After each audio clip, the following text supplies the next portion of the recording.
Woohoo! This is awesome! What a wicked party! What a wicked party! Still hilarious. Hi there, Matt. Hey buddy, how's it going? I'm not too bad. I've missed you though. Oh, who hasn't? Well, everyone has. It's nice to be back to my roots. Back in Studio 7. We're in Seven, Studio yeah. 7 today, by the way. It's a sunny 13:31 on the 20th of November 2014. It's early for us. We don't Yeah. usually break these out for another 12 hours. Or Yeah. so. I think we should introduce the phrase, like, let's say it's 3 o'clock. I think you should be able to say, without people judging you, you should be able to say it's 3 p.m. in the morning. Yeah. Because if you've only woke up like 3 hours ago, it is technically the morning. So It's still morning. yeah. Where have you been anyway? Oh, I've been You've all been over away. the place. I'm down in Studio L now. Yeah. I got moved down there full time. Yeah. I Skyped with you over Studio L the other day. Yeah, it's fantastic. Worked quite well. We might do future episodes over Skype. Hopefully. Probably will. I had to move, obviously, for various reasons. Yeah, because of the Well, there's only so much I can say legally speaking. the lemon meringue incident. And when the time comes and everything's settled, Yeah. then this will be the place that I come to talk about it. But obviously, I had 6 weeks suspension, unpaid. Yeah, from TFC podcast. Yeah. The TFC network. And as a result, I thought it's best to move out of the area. Yeah. I purchased a new small studio space Yeah. in London. It's a nice studio you've got there. And so I'm By going the to be way. there probably full time for the foreseeable future. I'm back now to collect a few of my things from 7G. Yeah. You've got a lot of shit strewn around the place. There's a few, wires and important technical pieces. that I need. Technical pieces, yeah. Soundboards and mixers and Piece of technology. in just general. things for audio production, really. Yeah, AP. I'll call that. AP, yeah. Audio production. AP. Yeah. Advanced P. Audio production. Yeah. Advanced placement. What is it? AP is something. I don't know. Shall I look it up? AP. Oh. I've got onto app.net. I don't know what that is. But it's Associated Press. That's not it. Gotcha. But no, it's nice to be back. Yeah. It's nice to be back on air. Well, while you've been suspended, I've actually been podcasting. I've got more productive. I've been podcasting every single day, but I didn't realise that you had to power everything on. Oh no, you didn't. So I've just been. That's all come to waste. Just been chatting to I'm you. doing, yeah. It was nice though. Yeah. I enjoyed it. I've been doing like 4 hours a day. Just voice some of your complaints, grievances. Not even that. No, I've been. It's been very positive, very optimistic. Good vibes. Talking about my ideas for the future. Came up with a new philosophy. It's called philism. Philism, But I don't remember any of it. I know. Doesn't matter. All you need is a catchy name. People That's will true, yeah. People will jump on board Yeah, and let them do all the work. that's true. So what? We've not done this for so long. What is the routine? Don't you have? What are your sound effects? You've got some sound effects, haven't you? I have some sound effects here. Yeah, that sounds familiar. That's so familiar. We do that every episode, don't we? Yeah. What else do we usually do? What else do we usually do? We chat for a prolonged period of time Yeah, about whatever's caught our about things on the internet. Yeah. That's it. Sometimes not on the internet. Sometimes it's things that I've seen not on the internet. But Like in the paper. I'll find it on the internet and then pretend to find it on the internet. Yeah. That's the premise of the show, really. And we used to throw it all out as one big, healthy, full epi Saturday. A big meaty chunk. Yeah. I don't think I've ever released a full episode on Saturday, but it is still hashtag full epi Full Saturday. epi Saturday. That's what the hashtag superfans call it anyway, I don't know. But then we thought break it up. Because all the podcasts that are a little bit lower than us on the totem pole but are still doing pretty well, your Nerdist, your JREs, etc., they're breaking nearly 500 epis now. Yeah. And So we thought we'd cheat. Yeah, we thought we'd milk cheat. like 5 or 6 episodes out of each episode. I think I've done a good couple of hundred, 200-300. Probably, yeah. In the past couple of years, though. I would have thought so. But we didn't have a good business strategy when it started out. We didn't have a team behind us that sort of pushed us in the right direction. No. So I did those 300 shows over about 14 different shows. I can't of which agree with you exists now. What, TLDR? Yeah, the Internet Digest. Is that what we're on now? Yes. I don't know about that. I think we've been doing really good work from day one. 10 out of 10. I don't like you disparaging it, really. I'm not disparaging it. It was great work. It was great work. But flawless. It wasn't funneled Really? work. No, flawless. So flawless means without flaws. So, 10 out of 10 is a perfect score, Matt. That's true. Let's see how we can best that. It's been a fun ride. Yeah. And there were times over the past 6 weeks that I thought the ride had come to an end. Oh, But did you get sad? I'd like to thank everybody that reached out to me and questioned where I was and just sent a little tweet, Me? little Facebook, You talking about little me? text, whatever it was, that was a nice word of support. Yeah. It just kept me going. That's good. And I'm back. Are you talking about when I asked you I'm how to happier than plug in ever. the AP stuff? No. No, not at all. Oh, gags. Yeah, no. It is nice. It's nice to chat. It's good to be back in the studio. Do you want to hear some topics? Yeah. I've got some topics. Or if you have something in mind that you want to start with, then go. But otherwise, I'll just list off some topics. Yeah, hit me with some topics. I've I've only got a short period of time. That's true. You've got to get training in like an hour and a half. No. Well, no, like 3.5 hours, 4 hours. Yeah, but you've got to leave here in like 2.5 hours. Yeah, I'll probably just jog it down. Kim Kardashian's ass. That's one. Organic McDonalds. These don't really mean anything to you because these are my notes. Grandma smoked weed for the first time. Bill Cosby. Monster Energy Devil Woman. Monster Energy Shitstorm. Devil Woman was incredible. Did you see that? I saw it.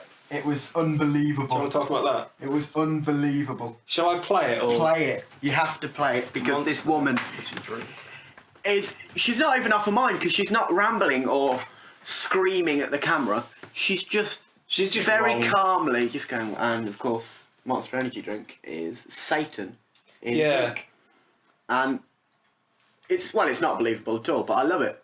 And I love her and I want to meet her. That's the thing about this video is that she's so sort of well spoken. The video is called Monster Energy Drinks Are the Work of Satan! ! Exclamation mark, exclamation mark, exclamation mark. It's got 7 million views. But before we spoke about it on air 15 seconds ago, it only had 2,000 views. Yeah, so we've actually just boosted that right up. So no need to worry about that. Look at your M closely. There's a gap right here in the letter M. It's never connected. So you go into Hebrew. The letter Vav is also the number 6. Short top, long tail. Short top. She's made a collage and everything. That's the best I thing. have here in Hebrew 666 on the can. So she's saying that the monster logo says 666 in Hebrew, which is perfectly believable. Maybe the marketing team did that There's consciously. a cross. Okay. What has Christ got to do with an energy drink? Interesting. Name Monster. So I thought, well, maybe this is a Christian company then. Probably You not. guys see at Save the some bottom time. of the can. Do you know what that stands Big for? fucking can. That's the F word. Big Fucking She can. can't say it. And She's so that's such a repressed unbelievable. person. side of the can. So I know. It's Unbelievable that people can't just say words. Now, do you know what a MILF is? Yes. On the box. MILFs, dig it, and you will too. It's called marketing, though. Yeah. At all. It's not aimed at you. Yeah. It's not aimed at you and your church group. Yeah. Here is the message.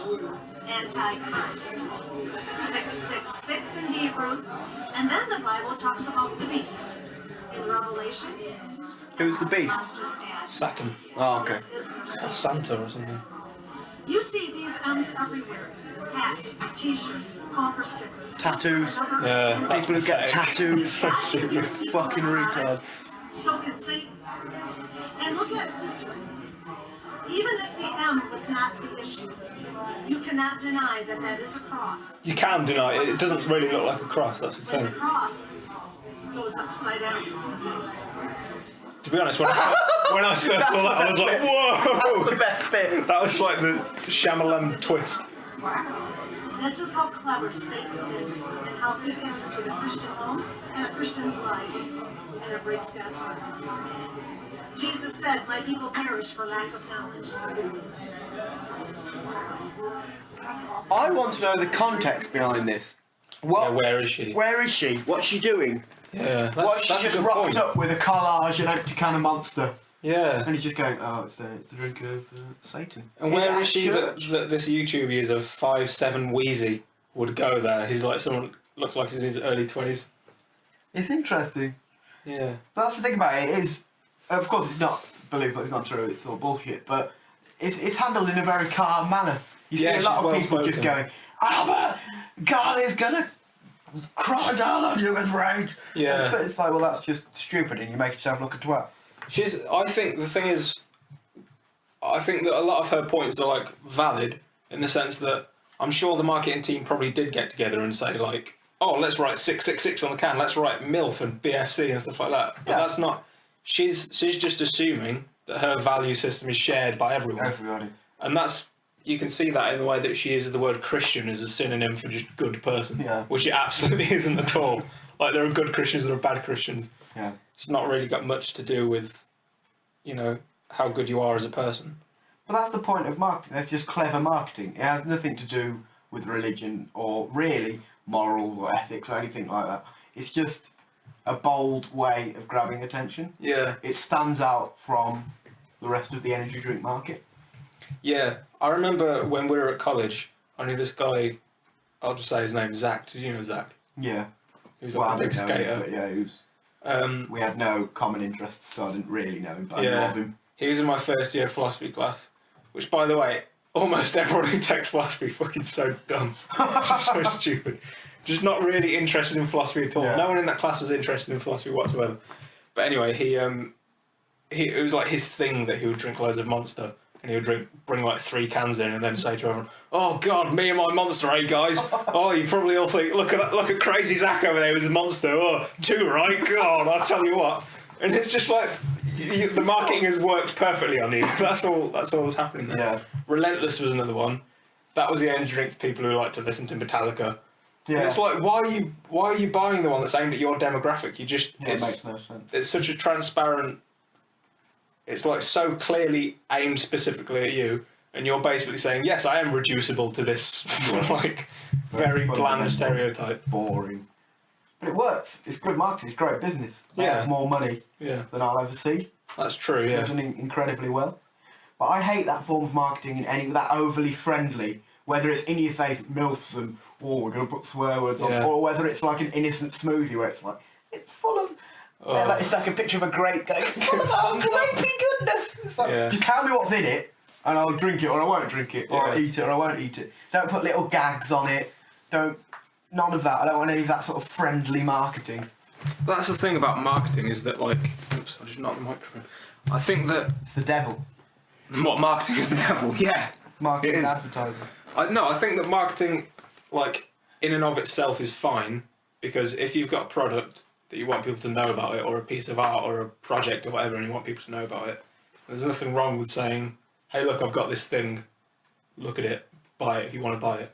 Yeah, but there's a difference between saying, I have a thing, Yeah. look at it if you want to look at it, and sort of being very aggressive or playing on stereotypes or Yeah. sexuality or whatever it is.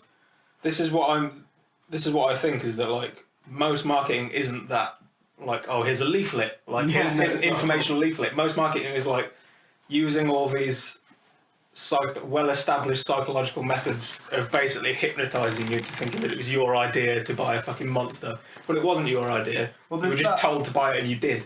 There's that Bill Hicks bit, isn't there, about where he's like, anybody in advertising should go kill yourself. Like, Yeah. And then he's like, if Coke could do the advert they wanted to do, Yeah. it would be a close-up of a beautiful woman. Yeah. It would pan out slowly, beautiful breasts. Yeah. It would pan out slowly, she's lying on a table. It would keep panning out. Her legs are spread open. It would pan out further, she's just flicking the bead. Yeah. And in the other hand, she's just holding a can of Coke. And that'll be it. There'll be no music, there'll be no... That's so true. It'll just say, drink Coke, and that'll be it. Have you watched any of the latest South Park episodes? Yes. Because they sort of tackled this in South. I mean, it's not a particularly new topic, but they just happen to parody alcohol adverts. I'll see if I can find it. Oh, Lord, my Lord, laptop's Lord. breaking. Here we go. I am Lord, yeah. This just Google South Park drink responsibly. You, friends, Oh, yeah. drink. Hot girls, you're hot. Drink more. Expensive cars, ass. Drink, ass. Money, you in a tuxedo. Threesome, vodka, pussy. Drink. You drink, bacon, fun, pussy. You in a tuxedo. This girl, vodka, drink. And all you pussy. More tuxedo, more cars, more pussy, more vodka. Drink. Please drink responsibly.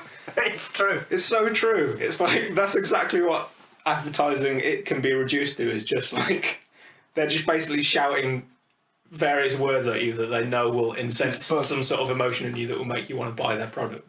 The best is the fact that they do have to put these little drink responsibly. Yeah, yeah. Clearly by law. Like, clearly you didn't decide to do that. Because it says it in, size 6 font. Yeah. Drink responsibly. That's such an obvious, like, small print itself is such an obvious, like, oh, we're only doing this because we literally have to. Yeah. And we're just skirting we're just taking the piss. Law. Exactly. The best is when they try and incorporate it into an advert. I've seen it on the Tube a lot over the past couple of months. Like big Jack Daniels adverts. I don't know if Jack Daniels was a person, but a bloke.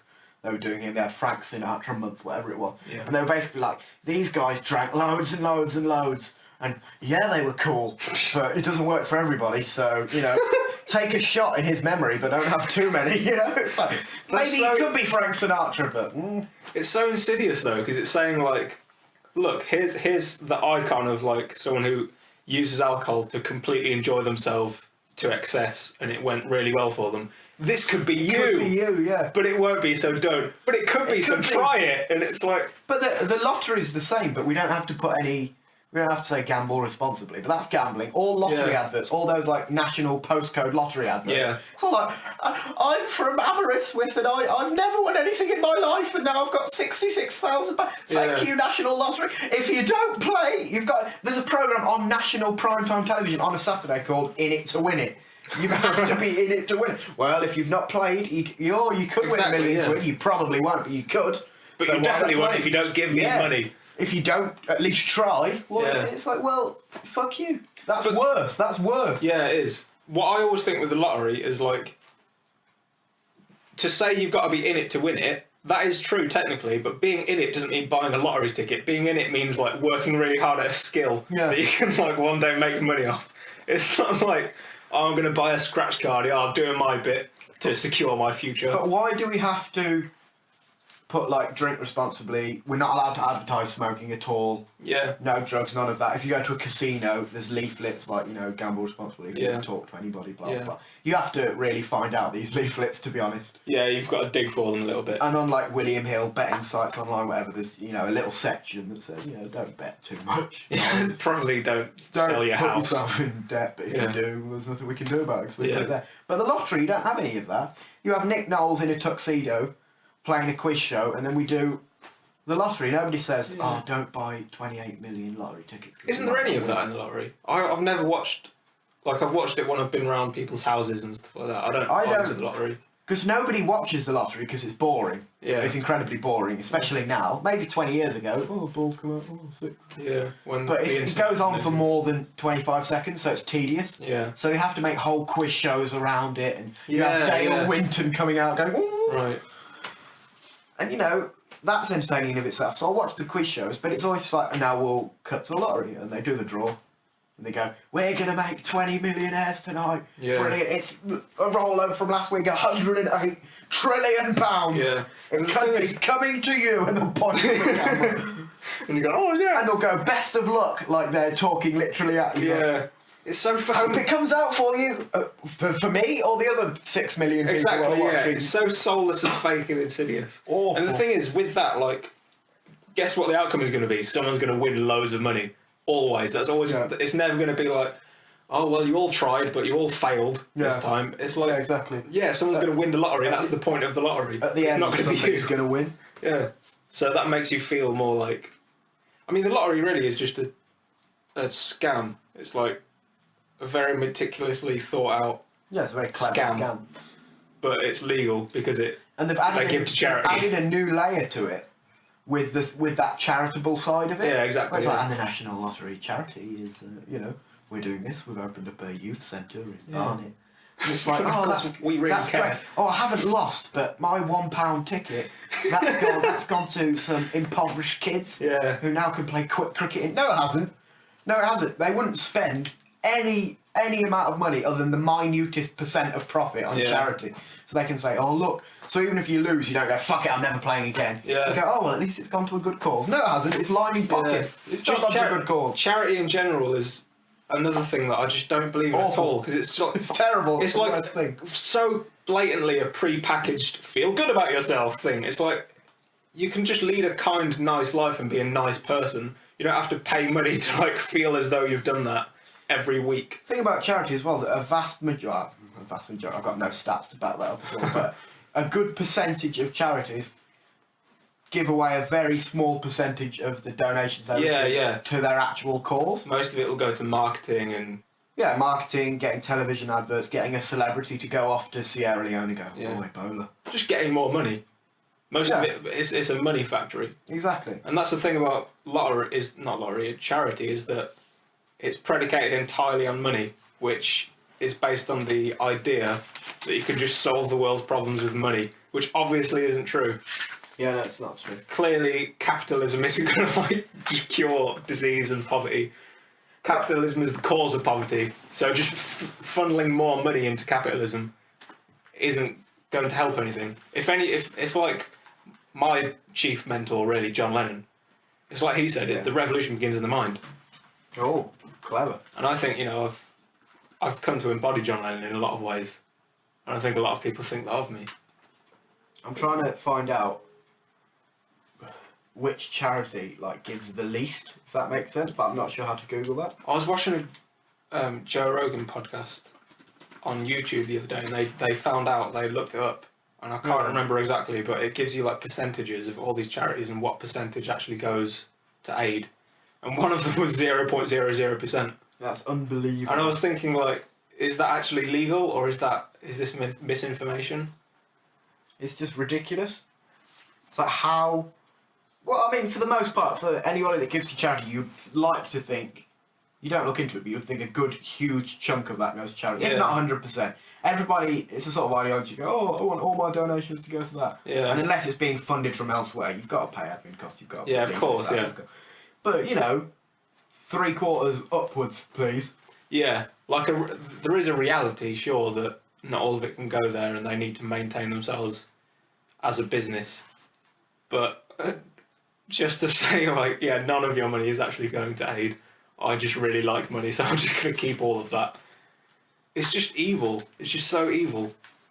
It's a very sort of sly, like you say, evil way of doing things. Yeah. To not only have a cause, but to really milk the cause. Yeah. Like we have your children need type videos. It's like, oh, and this is Umbonku, and she's dead. Umbonku. She's dead now. She's gone and died. And you have David Beckham standing over a pointy going, she had malaria and is dead now. She's dead. And black. You can see the flies surrounding the corpse. Yeah. They that signifies that she's dead. She's died. And then she coughs and David Beckham just studs a fucking skull. I mean, I'm so lucky to have Victoria back home and Romeo and Brooklyn, and they're not dead or black. Yeah. But then none of it goes to charity. Like, how is that fine? It's just not. It's not fine. I feel like most people can probably see that all the things we talk about, charity, marketing, all of this stuff, has at its core, well, not necessarily at its core, because at its core those things can be used for good, but the way that they're used generally are quite evil. And I don't know anyone who would be okay with doing that. I couldn't run one of those charities myself without jumping off a bridge. Yeah, I don't think you could. I don't think any of my friends or family could. I don't know who these people are who can very happily just fuck people over completely with no regard. It's so weird. People don't care though, do they? They just like to feel good about themselves. Yeah. I found that out a lot when I went to Africa. Yeah. A lot of people are just there for that sort of feel good. Yeah. Line in the CV moment. Yeah.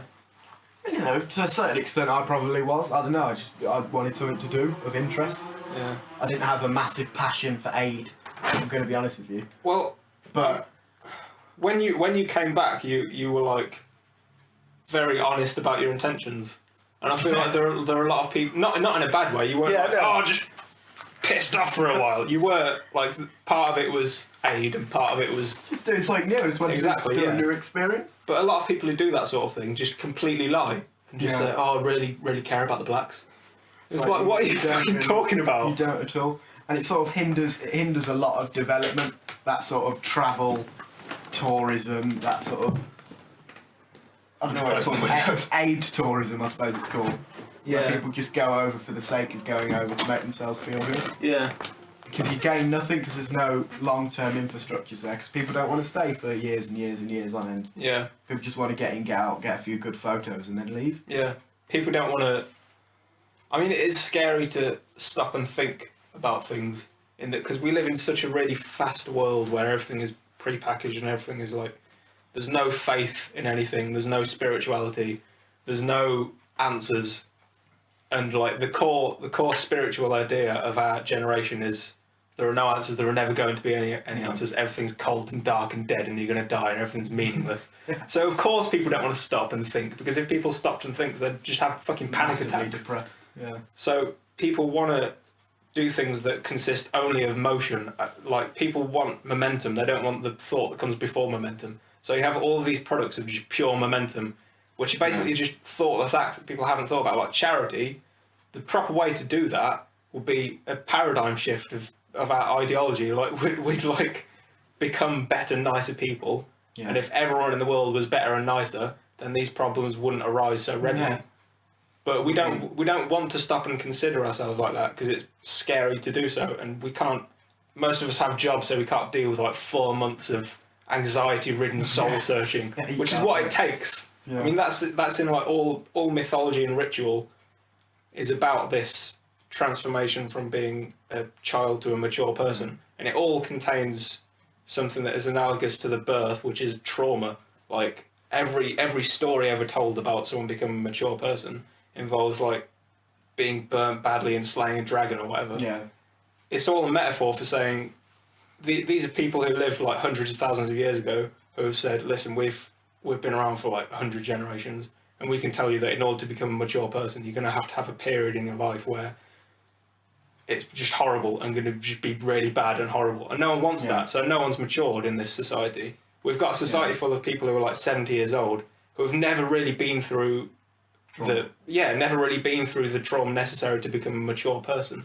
Yeah, they're just moving forward. They're just having the ball rolling, and then they're thinking, well, when retirement comes along, that's when I can relax and be happy. Yeah. And then retirement comes along, and they're like, oh my god, I've wasted my life. What have I done? And then they just die. But they don't experience death because they're riddled with morphine, because they're still scared of death like a child is, because they haven't had the trauma necessary to rid themselves of the fear of death and get the fuck over it. Yeah, exactly. So we've got, I don't know, we just need some sort of structure. We need some sort of mythology, some sort of faith in something. Not God, because that's an outdated idea now. That's like religion doesn't work, because religion is old. Religion is from like thousands of years ago. We need something that works now, that we use now. That's the past, we're the fucking future. Exactly, yeah. Yeah, no, it's true. It is true. I think we're in the stage of our society where we're just, stumbling. Yeah, we have no. I mean, I feel like we're at the beginning of something, because I feel like we're just beginning to shed our skin of like the mythologies of the past, because the problem with mythology is that mythology is a really useful and necessary. I've been reading a lot about mythology recently. Yeah. It's a really useful and necessary tool because it helps you get through life, but it depends upon having a certain ideology, and if you don't have that ideology, you can't make sense of it. So we make sense of, let's take Christianity for example. That's a mythology that we make sense of through our ideology of the present, which is materialism and science, and so it just doesn't make any sense to us whatsoever. It made a lot of sense to them back then, where their ideology was different to ours.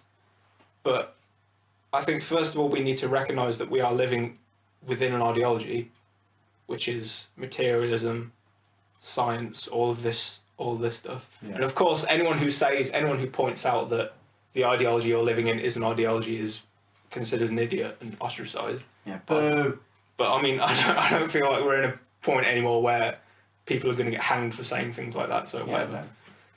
But that's the problem with looking at these old mythologies through the current lens of our own ideology, is that they don't make any sense. So we need new ones. We need something new to guide us and steer us in the right path. Yeah, and what that will be is, I have no idea. But I know that at the minute we are blindly stumbling where we're just scared of everything and we just want Arms to move out in forward. the dark. Yeah, exactly. Still moving forward, but you don't really know where you're going. You just don't want to stop because you know that if you stop, you'll have to deal with it. You have to actually think about what's happening. Yeah. Yeah, no, don't think about things. That's terrible. Exactly. People just like an instant gratification of, right, well, that's done now. Yeah. I've done X. It's like the whole cliche of finding yourself.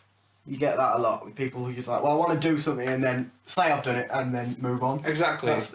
That 3 months of, sitting around India probably isn't going to solve your problem. Yeah, and they're not really finding themselves. They're not really progressing spiritually.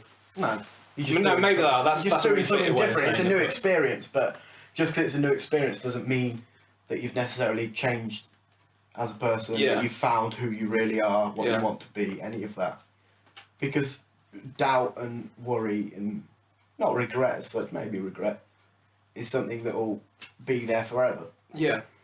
But people like to think that by finding themselves it won't be, but it definitely will be. So just roll with it. Yeah, I agree. That's faith, and that's what people don't have anymore. Is like, I wouldn't say I have faith, but I have faith in myself, if that makes sense. Yeah, yeah. Like, I went do a few new experiences. It's cool, it's fun. I learned a bit about the world or a bit about myself, maybe how I deal with situations, my character in certain situations, what extremes I could put up with. Mm. And then you move on, and then you take that into other bits of life. And that's not finding yourself as such. That's just peeling maybe a layer away.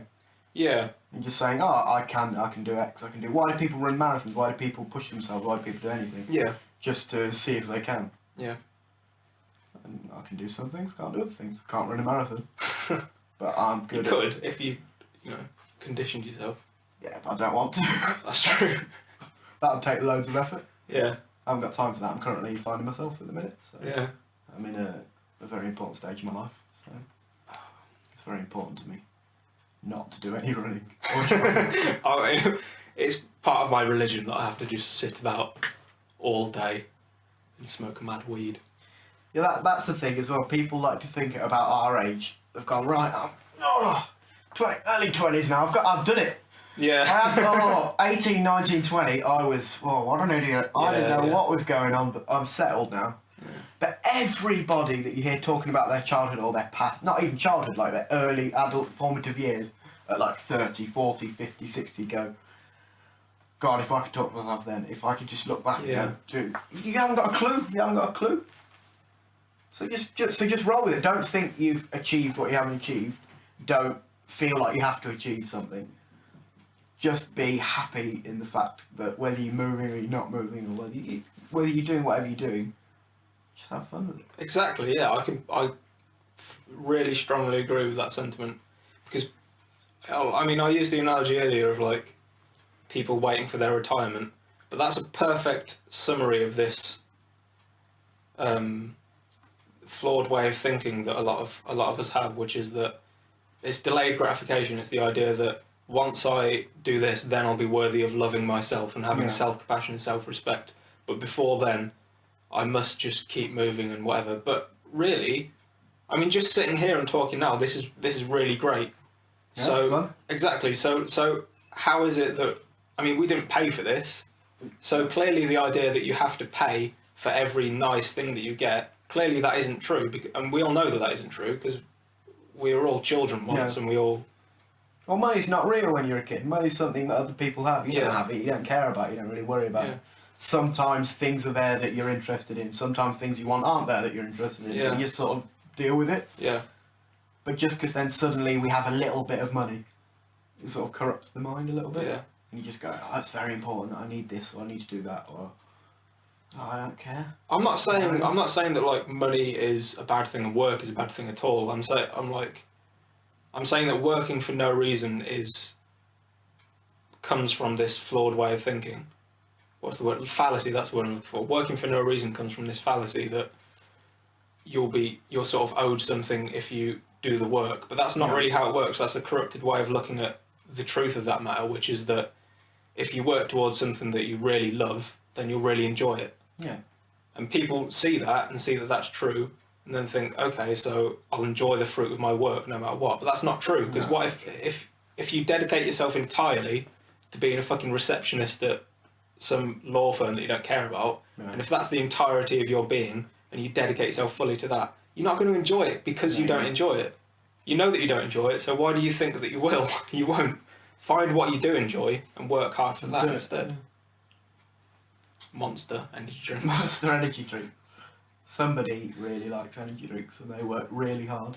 And now there's loads of energy drinks. Well, no, somebody really likes money. And they really that's what that is. That's true. They don't really care about energy drinks. I think they care about money. What do other people like that I can sell them for a lot of money? Energy drinks are expensive. Yeah, they're too expensive, but I always buy them because they're so fucking nice. But I always look at energy drinks and go, it's like a £1.50 for like a shitty Red Bull. I'll just get a beer. Just get a big beer. Or I'll, get a multi-pack of crisps. I'll have more fun. It takes me longer to consume it, I'll have more fun. I'm very much for quantity over quality. Yeah.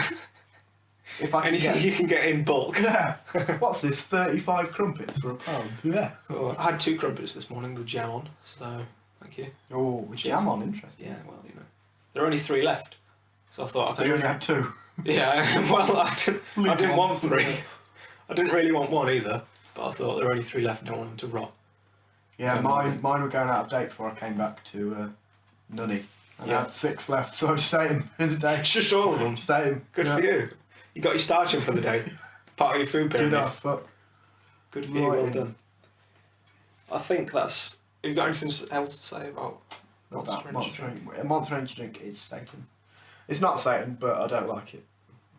It's tasty to a certain extent, but I'm not a fan of it. I'm not a fan of the sort of... Like you say, those people who it sort of becomes part of your identity, that you consume a certain brand. But it's a pre-packaged identity. I was talking to our mutual good friend Waggy the other day, and we were talking about video games. We were talking about reviews, and he was saying that on this very popular video game review website, Metacritic, there's a column for critic reviews and there's a column for user reviews. Yeah. And the user reviews are always a lot lower than the critic reviews. But if you read the user reviews, they're all either 10s or like 2s. Yeah. And he was saying it'd be more useful to just give a binary scale where you thumbs up or thumbs down.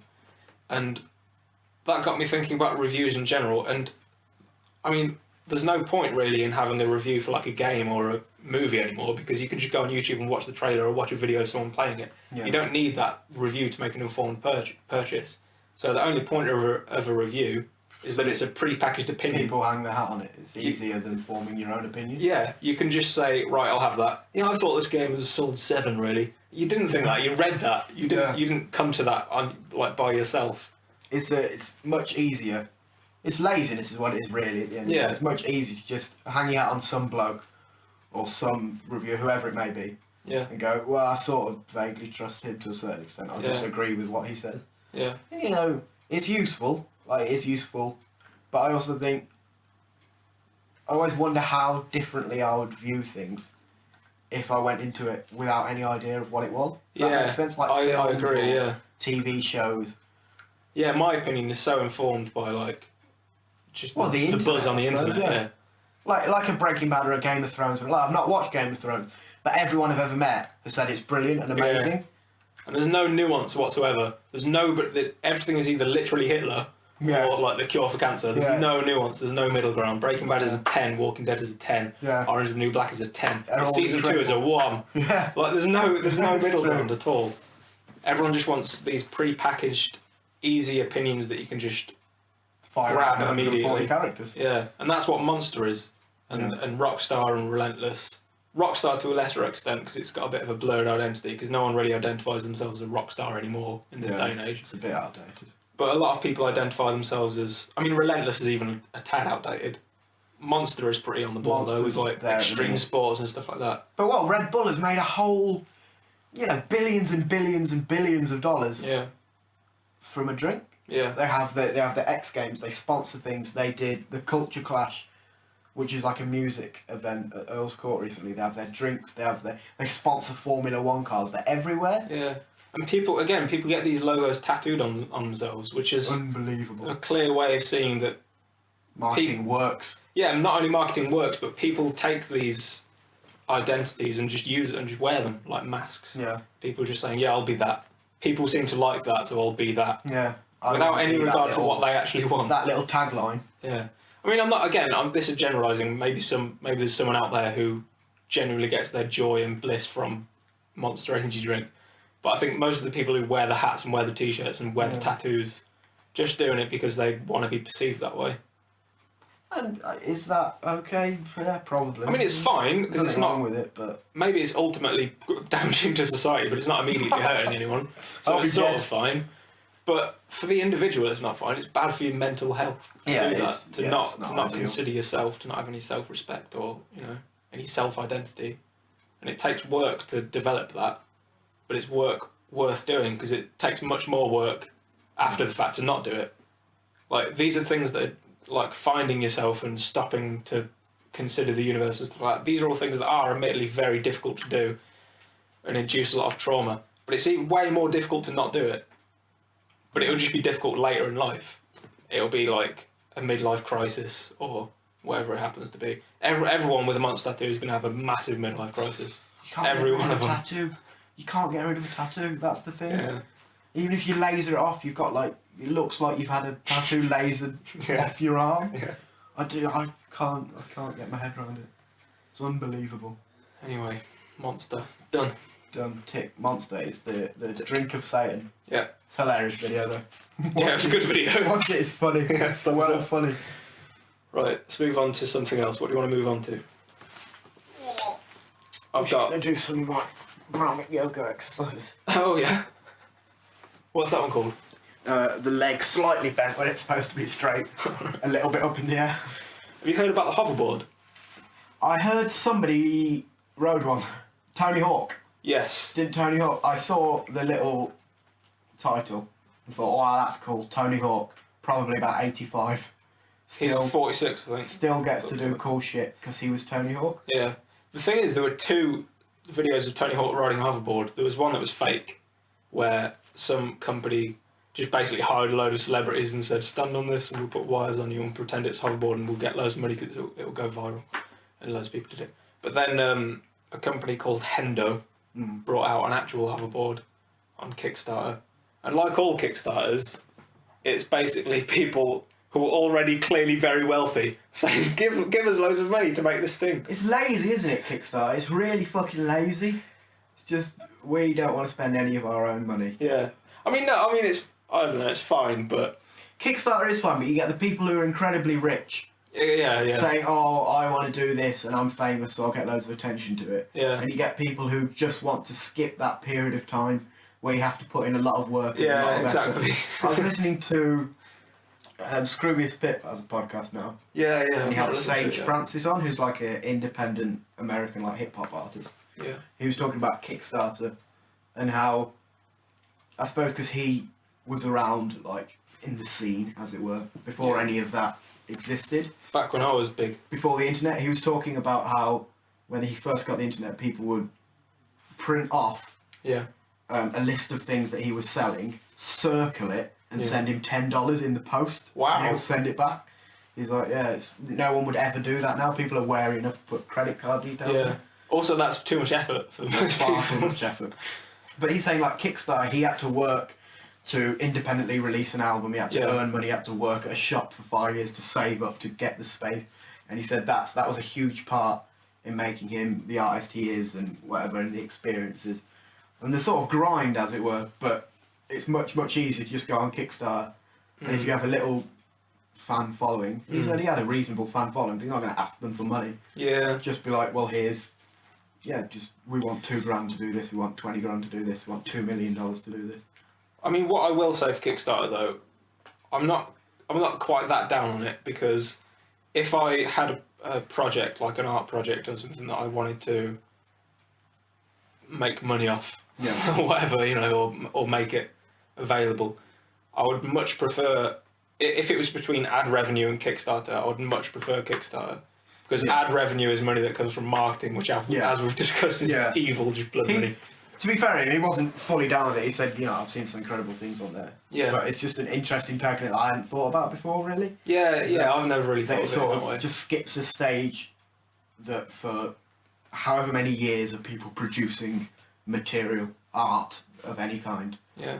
has been like quite important. It's more of the immediacy of this age that we live in coming through. We want money now to do something now instead Yeah. of working for a little while to get the money to do it ourselves. But the thing is, like I said, like I don't like the idea that everyone thinks of Kickstarter as like the perfect even playing field, but it isn't at all, because everyone with a successful Kickstarter, clearly already rich, clearly already so wealthy, they've got loads of production value behind their videos. Like, obviously. Unless you have a strong fan base, which you've probably got from being successful in some way or another anyway, or you create something that grabs people's attention. Like you see the occasional thing that just sort of shoots up. There was one recently, I can't remember what it was. It's just some nobody's did it and it was funny, so people went, yeah, and then suddenly they had like 200 grand. But if you just do regular Joe blogs, it's going to be very difficult in the mass of the Kickstarter world to get any attention to it other than the people who already have eyes on your product. Yeah, and it's not if you don't already have a lot of money, it's not necessarily a good investment to make a full prototype of your product and then hire a studio and film yourself in high definition with some licensed music in the background that's played on fucking vibraphones and marimbas going do do do do do. We're all very happy and shiny and friendly. Give us your money. It's always the same music behind Kickstarter. It's always that Apple music, that I'm a Mac and I'm a PC music of like very clean, very lullaby music basically. Remember when you were a kid? Give us money. Yeah, money. But having said all that, they made a hoverboard on it though, so that's cool in of itself. That is cool. The Hendo company, which is Jill and Greg Henderson. Yeah. Jill Henderson is hot as fuck. I can't find a picture of her. To there she former is. Pride and Strike Force. Yep. Middleweight champion Dan Henderson. Yep. Yes, they are. Yeah. Oh, cool. I thought so. His nickname is Hendo. There's Greg. Quite ugly. Probably did all of the work. Yeah, he did. You can tell by his chin and glasses. There's Jill, really hot. She seems intelligent as well. I'm not really sexist. It's just a joke. But they basically, this is like a proof of concept. Have you seen the videos of people riding it and stuff? I've not clicked on it. Do you want to watch? Yes. This video of theirs, this promotional video.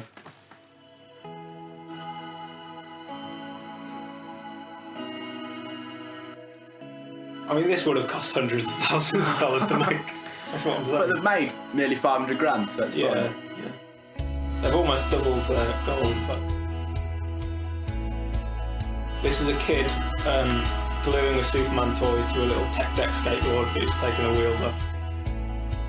Pretending that Superman's riding off the board. Even though Superman can already fly. Yeah, he doesn't need it on board. And then here he is as a grown-up. Oh, he's wearing goggles now. Oh no, that's just his dad. He's like, this is fucking dumb, kid. Get on your Mac. And he just makes his own hoverboard.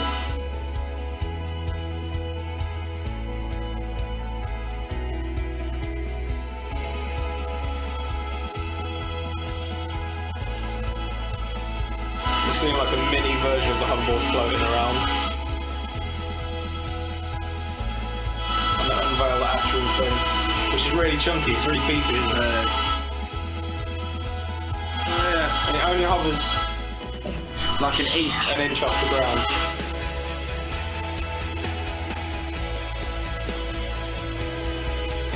It's cool, it's really cool.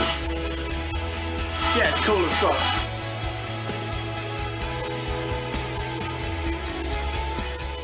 Don't know. Yeah, that is very cool, I'll give you that. But it's not very practical. But $10,000 though. 10 grand it costs. Yeah, to buy one. Pass. So you're not getting one. Can I rent one? Can I get one from Blockbuster? You can ride one for a day for like $1,000. Yeah, I might do that. Or you can meet the team for $5,000. Well, I don't want to meet the team. For more money. 5 times the money to meet Jill. No, I just want to... Bang Jill for $5,000. I just want to stand on it really. And go, oh yeah. Yeah. But what's its limitations? I mean, its limitations, I guess, is that... Can it only ride on that little skate ramp that we Yeah, it can only ride on on like copper surfaces. I don't have a skate ramp. Yeah. They're going to make like a hover park somewhere. Tony Hawk's going to be there. But I think basically this is like a proof of concept for their hover technology, which they actually want to use on like trains and shit. Like So, which hoverboard makes tracks. sense. Makes perfect sense. All the tracks even exist. Yeah, I mean there'd be this copper material or whatever it is. You just hover above it. But Yeah, I why? guess so. Why? Because we have we have trains already. I don't know. They seem really trustworthy and white. So I mean, Yeah, they do seem to know what they're doing. they seem like suburban Americans who have a lot of money and Yeah. nice people and go to church. Yeah, they're so educated. I'm sort of just going to trust them. It's, If they say that hover trains will be better, then I believe them. They didn't say this, but just implicit in the way they dress is that Yeah. it's probably going to save the environment. yeah, It's probably going to cure all the poverty. yeah, so true. They probably give a lot to charity, so good for them. But think how long it took to make the railway networks we have in this country, in America, in the world. Yeah. Think how many Chinese people we had to work to death. Thousands, thousands true. worked to death to build, the railway. It's not even that funny because it's horrible. It's true. It's true. We just hire them, they'll die, and we'll get some more. Yeah. That's how it worked. It's a famous thing. And it took years and years and years. And obviously, technological advancements, we could probably do it a bit quicker. Yeah, and they probably won't work people to death, just in like Burnsville. But exactly, they won't work people to death. It'll take longer. Because people won't work 18 hours a day. You'll clock in, and you'll work an 8-hour day, Mm-hmm. and then you'll go home. And although there's technological advancements, when you're putting down the pinnacle, or well, whether this is a pinnacle or not, I don't know, but putting down something new, as advanced as you are, this is still new. Yeah. And so it's going to take a long time to even put a prototype railway from, Surrey to Essex. Yeah, that's true. Let alone get rid of all the railways we have and have had for a while, and are still making and producing and fixing now, and will do for the next 20 years. What if you could get from like Scotland to London in like a minute? That'd be great, but I don't often go to Scotland. That's true. But it'd still be worth it though. It'd still be really good. I don't. It That's I depends just how much made it it up. costs. I've It no depends idea how if much that's it costs. true. It's the same idea of like Concorde. You could get London to New York much quicker, Yeah. but it costs loads more. But that's because there were two options. There was Concorde or the other option. If Concorde was the only option, they wouldn't have been able to charge that much for it because people would have been up in arms saying this is our only choice of travel. You can't just charge us that much money to just commute. To just fly, yeah. So and unless they built another track of rails alongside the Alongside existing it. tracks, I mean they'd have to rip out tracks and replace them with these hover tracks. Just gonna. So they couldn't make it extortionate. I suppose they could make it so that the tracks work with both types of train, That would be perfect. because then they could extort people to go on hover train.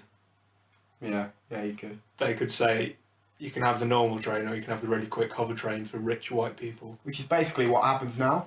You can get the Virgin Yeah. train that gets you to London in an hour and a minute, Yeah. or you Or can you get can have the London Midland. Get the just- London Midland for half the price sometimes, a lot less. Yeah. But it'll take double the time. Yeah. Well, I'll go for the cheap one, please. But it's fine though, because you've got podcasts like this to listen to on the train. Yeah, I'm cool with it. Yeah. So but that's because I'm money orientated. Yeah. And also Rather you than don't need to be time anywhere on orientated. time. Yeah, If you needed to be at work by 7 a.m, yeah. I wouldn't get up at 5. yeah, you wouldn't get up an hour earlier. No, of course I wouldn't. But if I had the money, if my disposable income wasn't what it is now, and was much more, then More than what it is now. yeah. Fucking hell. But that's the same reason why rappers buy planes, and because it's all just disposable income and stuff they want. Yeah. You go, oh, that's so extravagant, but maybe within their budget it's not. So Yeah. whatever, it's fine. What can you think of other than trains and this hoverboard, which, let's face it, is probably going to be better on paper?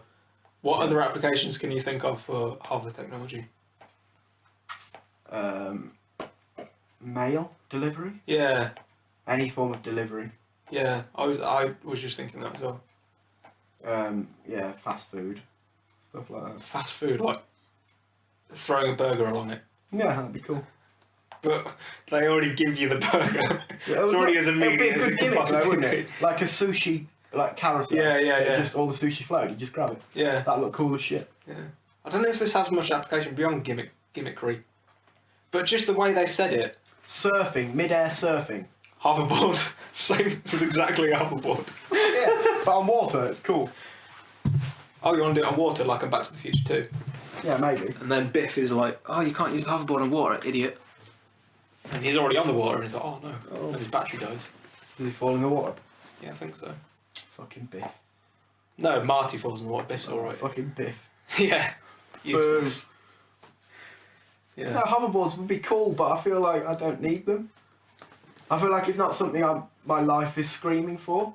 I'm gonna play the rest of this video and see if Jill and Greg talk at the end of it, because there was a part where they talked where your rational thinking just turns off and you just sort of believe them, or it did for me anyway. Okay, And I was like, oh, you seem so trustworthy. Let's have a look. Hi, I'm Greg Henderson. And I'm Jill Henderson. We're the founders of Hendo. The Hendo Hoverboard is something that has to be experienced in order to understand. Words cannot describe it. The underlying technology is totally scalable. We can make it really small or really big. And solving for the problem of lift also revealed the solution for propulsion and control. We are able to turn, move, drive around in any direction, go up and down slopes, or do it all at once if we like. Imagine a vehicle with all the freedom of a car and all the efficiency of a high-speed train. With our hover engines, that is now possible. The Hendo Hoverboard is just the first step. It's a proof of concept, the simplest path for demonstrating our new technology in a way everyone can understand. It's a dream realized. When you support our Kickstarter campaign, one of the options is the Hendo Developer Kit, the white box. Inside, you'll find a hover engine that you can use to hover whatever you like. You no longer need to be a scientist in a lab to be a part of building the future. By putting this technology in your hands, who knows what we can develop together? The wheel may finally have some competition. Thanks for believing. Do you see what I mean? They didn't really say anything there. There's nothing They there. didn't. There's no he substance. basically said at the end, like, "Who knows?" Which Yeah. basically means we don't know. The wheel's good. This might be also good. Yeah. Find But, out. I mean, like the way they said it and the music behind it and everything. If you're Yeah, not very really, well if you're not done. really thinking about it, it's just like, wow, yeah, this is the future. But when you think about it, it isn't. How is it? Yeah. Like we've already got wheels which are better because you can brake. You can't stop. You Yeah, how can't do you stop a stop? hover thing. There are so many problems with it, and you'd have to like make all of the roads everywhere out of this difficult to obtain metal. Yeah, copper's expensive as shit. Isn't Yeah. it? People steal it from like above railway lines. Yeah, And like die. you're not going to be able to drive your hover car from North Africa to South Africa No. because they probably won't have the money to build Install the infrastructure. copper all over Yeah. the country. Like tarmac is relatively cheap. That's one of the benefits of wheeled cars, and you can drive them off road. A lot of them as well. And even if they did solve all these problems, iron it out, Yeah. it's still going to be many, many years before you turn what we have now into that. The like gradual progression is going to take so long. Yeah, because it requires so much infrastructure. Yeah. I mean, we're being Money. naysays about it, so you know, maybe. It'll be cool. Maybe It'll be cool it'll to have happen. one, but it's just like a gadget. Yeah, It's it a is. funny, Yeah, funky gadget that Jason Bradbury would go, whoa, this is crazy on the gadget show. yeah. We'll go, whoa, and that's it.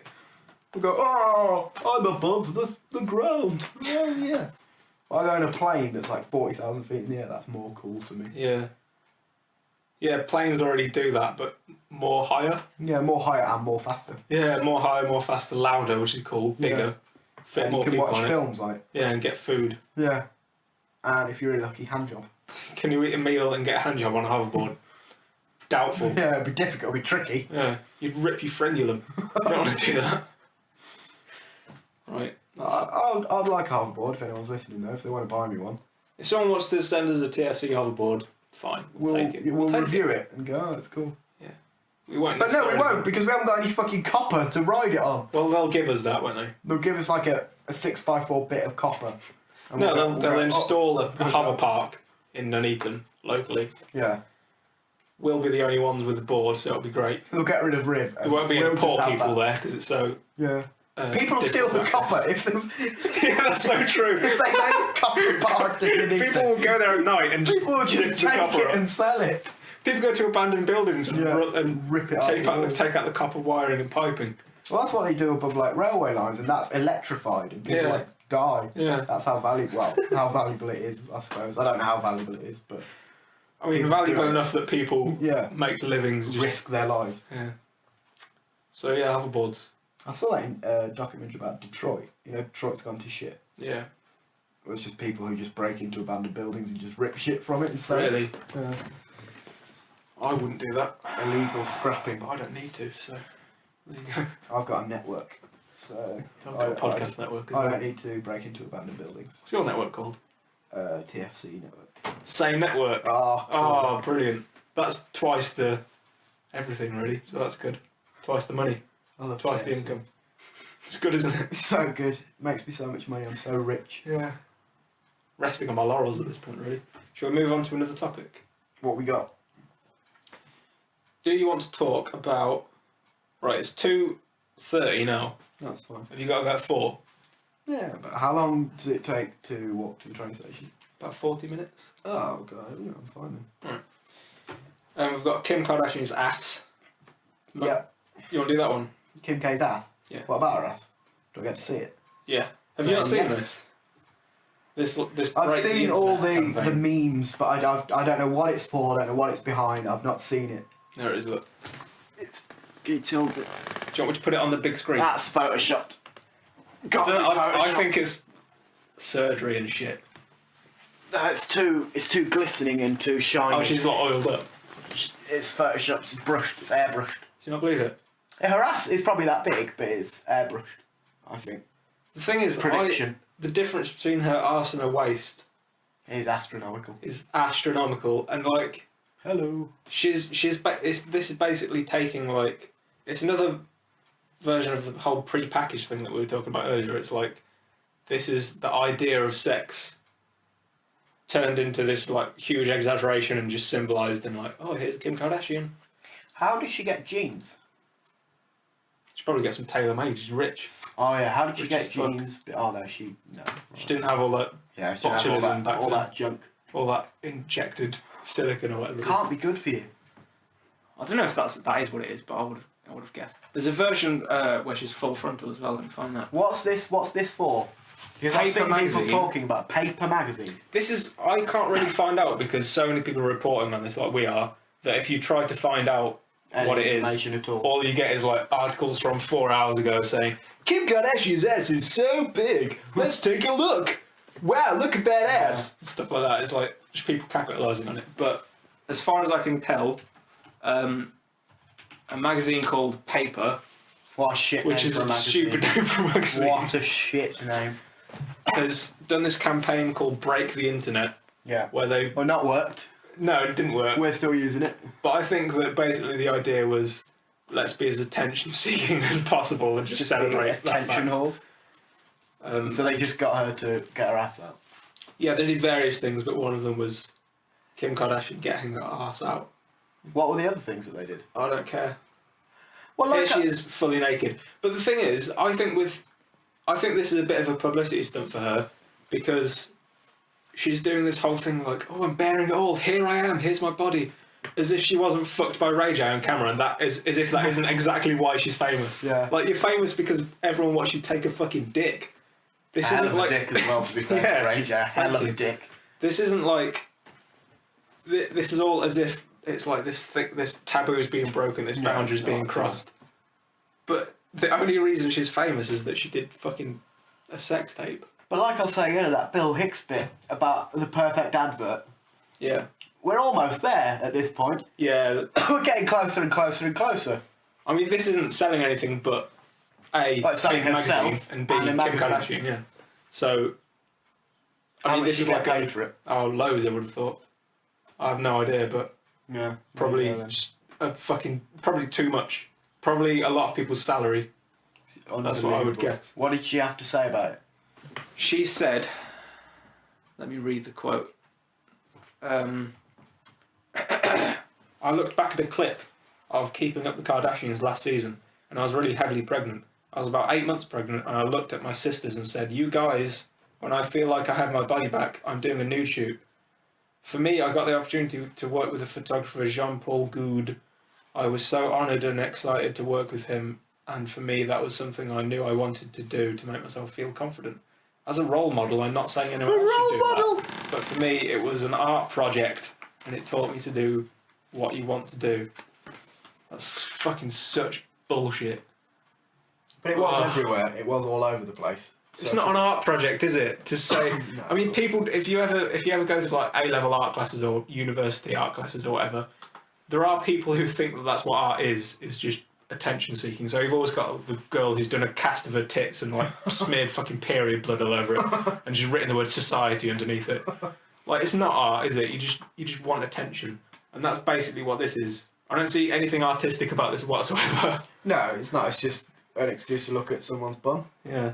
It's a crazy bum. It's big and impressive, but Yeah. it's shit at the same time. I mean, again, it's sort of impressive, but it's not. I don't find it sexually attractive. Because she's 34, Yeah, she's old. and B, because it looks like a drawing of an arse.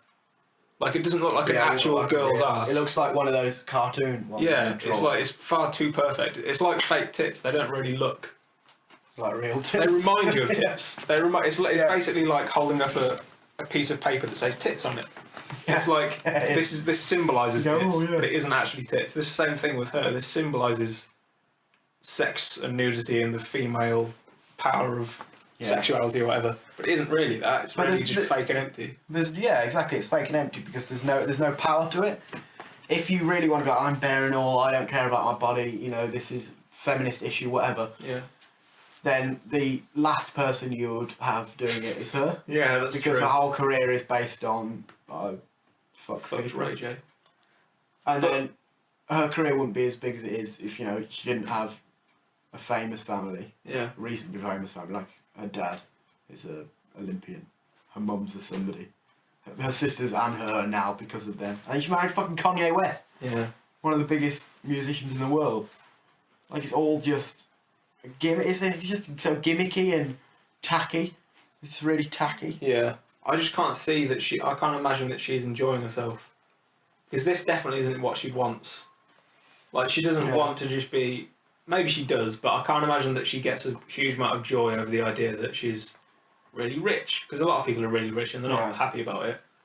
I mean, I can only imagine what she might have wanted to do when she was a kid. Maybe she wanted to be a dancer, or maybe she wanted to be an artist, or a photographer, or a She singer. don't or want to something be like known for fucking outdated hip hop musician. that. Yeah. And then a more famous hip hop musician. Yeah. It's just not. It's not what you want. It's not what you want from your babies. Yeah. It's not what you want from yourself either. I wouldn't want No. to do this. I What would if I want was to be Kim known K? for fucking female Hip hop person. hip hop person. Iggy. Yeah. Yeah. I mean, I would, but I wouldn't want to be famous. Clearly would, yeah. I'll do it, but I wouldn't film it and release Yeah. it on the I'd internet. keep it a secret. Vivid celeb. Yeah, yeah. Well, I'll say I'll keep it a secret. I'll tell everybody I knew, but I wouldn't tell the press. Yeah. I wouldn't release it on the internet and go, oh, I didn't. I wouldn't release it on podcast the about it. No, well, I'd podcast around yeah, I'd wink, Yeah. wink, nudge, nudge. it. Yeah. But it's become a whole genre of like Paris Hilton was the first to do it, Yeah. and it's become She a proved career that it was move, marketable.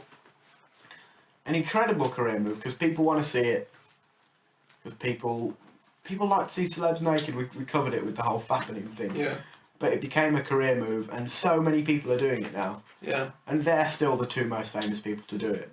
And a lot of tapes you see are like leaked or whatever. But like the girl from Teen Mum did it recently, Farrah Abraham, which was my favourite one I've not because seen it. I don't know her.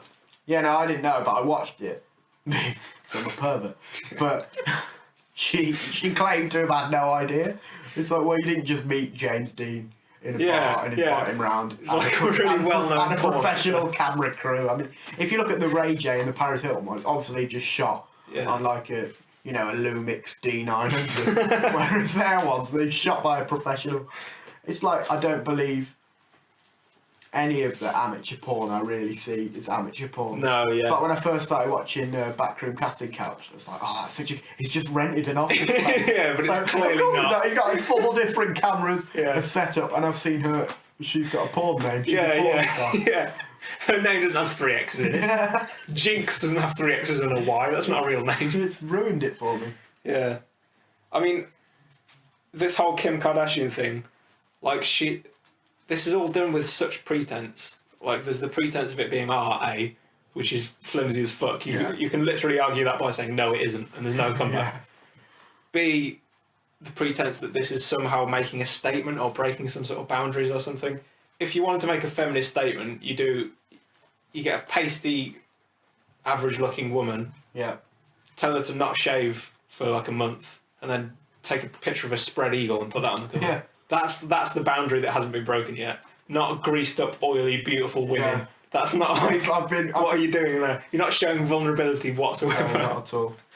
Not at all. I mean, the real breakthrough would be for Kim Kardashian to show some actual vulnerability and admit that maybe she wished that her career didn't start with sex. Yeah, because she always sit-down interview with a magazine saying, you know, I have my own fashion line. I know I come from a famous, you know, family. I've got my TV show. I married Kanye, and I know people are always judging me for that. Blah blah blah. But I'm talented. I'm doing X, Y, and Z. Yeah. Even if she's not talented, at least she's. Well, she's bigging herself up a lot now that she's with Kanye. She's caught that bug. Well, you have to. Saying, if you spend any time with him, you're just going to get that ego bug. Yeah, she said unbelievable. She compared Keeping Up with the Kardashians to I Love Lucy recently. She was like, "Oh, we've done more episodes than Lucy now. Really, Lucille Ball, you're better than Lucille. What are you talking about?" That's incredible. But at least he backs it up. Well, he's insane, isn't he? He's fucking like fully mental and crazy. They all are. Punch people out. You would leave that situation if you weren't neurotic. If you were sane, if you had any spiritual connection to anything whatsoever, if you had any step away, reasonable psychological mindset, you'd be like, well, this is unhealthy. This is terrible. Yeah. But at least he can rap. He creates catchy music. And produce. But what? She just fucks people. Yeah, Kim Kardashian doesn't have a lot of talent, but she also. Oh, there was something I was going to say, but I can't remember what it was.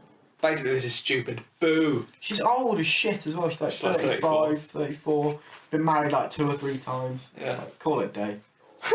Just go home. Oh, I know what I was going to say. Sit down with your baby. Yeah. Spend some time with Nori. Why? I wouldn't want to see that ever. If that child's going to grow up and all the internet's going to say, "Oh, Kanye West was great. He won loads of awards." Yeah. But he also did loads of mental shit. He cut off Taylor Swift. He punched out, you know, cameramen. Called himself God. He's insane. Yeah, he's insane. But at least not sort of back it up a little bit. But she just fucked people. Had a reality show where she sort of talked about fucking people and was like a pretentious, awful, cunty person. Yeah. And then got naked here and married Kanye West. And she thinks she's talented. In the same interview that she compared herself to I Love Lucy. She also talked about how she's really indignant because she feels like she does so much work, and she says something like, "Oh, sometimes we do 8-hour days." Think of all the people who do 8-hour days every fucking day. Sometimes I do an 8-hour day. Yeah, like that's unbelievable. How out of touch with the reality are you? And also, she must have this embargo because I've never seen any interview with her where it starts off with, "So you were in a fuck tape." Yeah. So she obviously has some sort of agreement where like you're only allowed to interview me if you don't mention this, this, and this. So the true breakthrough of vulnerability for her would be to talk about that and to address the thing that everyone is talking about. Because if you just have a conversation where you know exactly what's happening, you can ask me these 10 questions in any order. Because I've got the answers on this sheet that I can just give you. Because I imagine her life is maybe 4 or 5 hours of just like promoting whatever she's doing wherever she is. Yeah. And it's just the same appearances. Yeah. Oh yeah, I'll be here doing this. Oh, I've launched this new line and it contains this. Yeah. Take a few pictures, go home. Yeah. Can you imagine what that would do to your psyche? You'd be so miserable. Like, I'd lose it immediately. Like, I'd be insane. I think, to be fair, you almost have to be an egomaniac or neurotic or slightly unhinged to do that, because I'll just collapse immediately. I'll just be like, I can't have the same conversation 10 times for 4 hours. We were talking about I'm going to get drunk, or I'll just do loads of blow or something. Just to entertain myself. Yeah. Because my whole life, my whole career is, I just talk to this person who's just like, oh my god, interviews. Kim, thanks for giving me 10 minutes of your time. Oh, don't worry about it, do you want a drink? Purely to keep the ball rolling of fame and to hopefully get more famous. We were talking earlier about S Club. S Club 7. The British band. What would you call it? It's not a boy band because it's got girls in it. It's like a pop. It's just a pop band, group. I don't know. But they were around in like the early 2000s. S Club 7. There were 7 of them, and they're doing a reunion tour now. For a while they were S Club 3, and there was the S Club Juniors, which then became the S Club 8. and you were telling me how they now tour in like student unions. They reunited, but only 4 of them, so only half of them bothered, and then one of them dropped the spin-off. out. This is the spin-off. And then one of them dropped out, so they became S Club Juniors 3, I suppose. I mean, it's just sad, isn't it? It's just like, I would never, if the opportunity arose and someone said, would you like to be an S Club too? I'd say no. No, like, probably not. Just chasing empty fame for no reason. Like, I don't understand. You have to be a very special kind of person to want, or you have to be tricked into doing it or deluded into doing it, and that's obviously a lot of the case as well, because these people have people telling them how talented they are all day, every day. You're the best. So you're going to believe it. But the S Club Juniors aren't. They haven't got a management team around them going, "You're the best thing ever." Well, they have a lot of fans. Have done once. Have you ever met an S Club Juniors fan? No. So people who make fun of them, I suppose. I feel like if you got Kim Kardashian, there's a video that we're going to watch later in the episode, or next week, or whatever, or tomorrow, or whatever, whenever we release it. But a video of grandma smoking weed for the first time, and I feel like if you got Kim Kardashian just really smoking weed, I don't know if she does smoke weed, but she definitely has at some point. Yeah, but for a lot of people, any sort of healthy in that circle. Any sort of psychedelic drug, weed included, induces a little bit of self-consciousness, a little bit of introspection. I would like to see. I would like to see what happens when Kim Kardashian gets introspective. Does she just have a meltdown? Does she just think, like, "What am I doing?" Like, I imagine so. That happens to a lot of people, isn't it? I think that's a big thing with, like, especially musicians or like child stars or whatever it is. They get to a stage where they either become introspective of their own right, they get to an age, or they, have a bit too much booze, and they start getting a bit, or they have drugs, and they're like, oh shit, well, maybe I'm not as great as everyone's told me all my life and forever. I mean, I think psychedelic drugs in particular, but then most people living that rock star lifestyle, if they do take any psychedelic drugs, they'll also balance out with, like, coke, and all sorts of other trendy new research chemicals and drugs and shit like that. And so whatever the anxiety-inducing effect of the psychedelics is going to be that could potentially benefit you in the long run is going to be reduced by the fact that you're on fucking speed as well. And they're probably on all sorts of medications their therapists give them as well. Yeah. Like, from the outside looking in, a lot of America looks mental, and that's because they're all off their face. On prescription pills. Yeah, on these crazy drugs that turn them into weird people. One of the biggest addictions is prescription pills in America. It's huge. Yeah. I'm not saying that nobody should take prescription pills, because some people need them, but a lot of people don't need them and take loads of them anyway. Yeah, just for the sake of taking them. And it's another way of foregoing the necessity of trauma. Again, it's another way of not wanting to mature and move on, or not wanting to stop, just wanting to move and move and move and move and move. Constantly keep going. Yeah. Not really sure where you're going, just keep going. Yeah, because if you stop and look around once in a while, as Ferris Bueller says, you might have a fucking panic attack. Then you won't be able to go and work on Monday. Yeah. And then what will you do? Who played Ferris Bueller? What's his name? Matthew Broderick. Yeah. And then, a few years later he killed someone in Ireland. Oh. Did he hit him with a car? Yeah. Like everybody does that. I've done it. Loads of I don't even drive.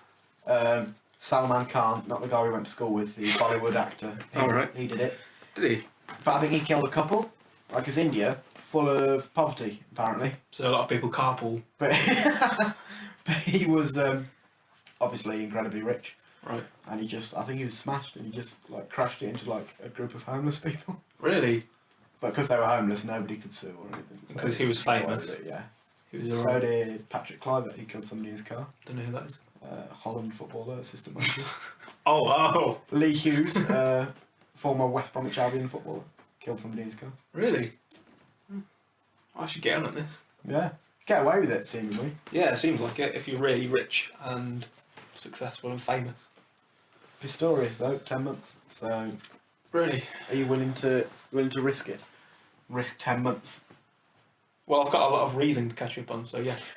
I always think that about prison. Yeah. I'll just do all my reading. I know that it'd actually be horrible. Just catch up on telly. The reality of it will catch up with me immediately. I'm like, this isn't just a vacation. I'm not just like...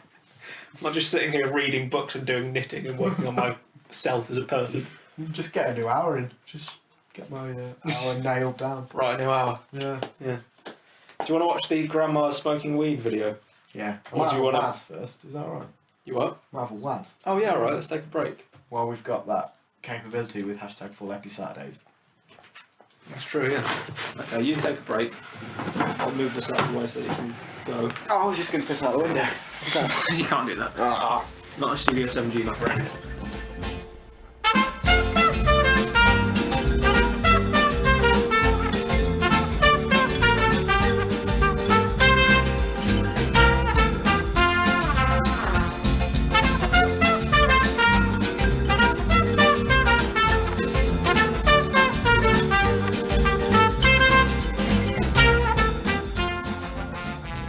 This is awesome! What a wicked party! Hi there, Matt. What's up, buddy? Have a good break. I've got a very appley mouth. Well, that's because of the complimentary apple I gave you. You're That's- welcome. Did you get that from the local farmers market? Yeah. Or- Yeah, you did. I hope it was organic, because I only eat organic fruit. Oh dear, Yeah. that's interesting. Any non-organic fruit makes me vomit and shit at the same time and bleed out of my eyes, so... You only eat It usually takes about food 15 in minutes for that to happen, and then it's uncontrollable and I go into a fit for about 4 to 5 minutes. 4 to 5 or 45? 45. 45 or 45, there's no middle ground. Between 30 minutes, unheard of. No. It's only happened twice. Yeah. The first time 4 or 5. you didn't time it, but the second time it was definitely 45. So, what actually is organic food? Because I'm not 100% on what organic means. Does that mean no GMO? Yeah, I think so. And no sprays, no... Something to do with fertilisation. Right.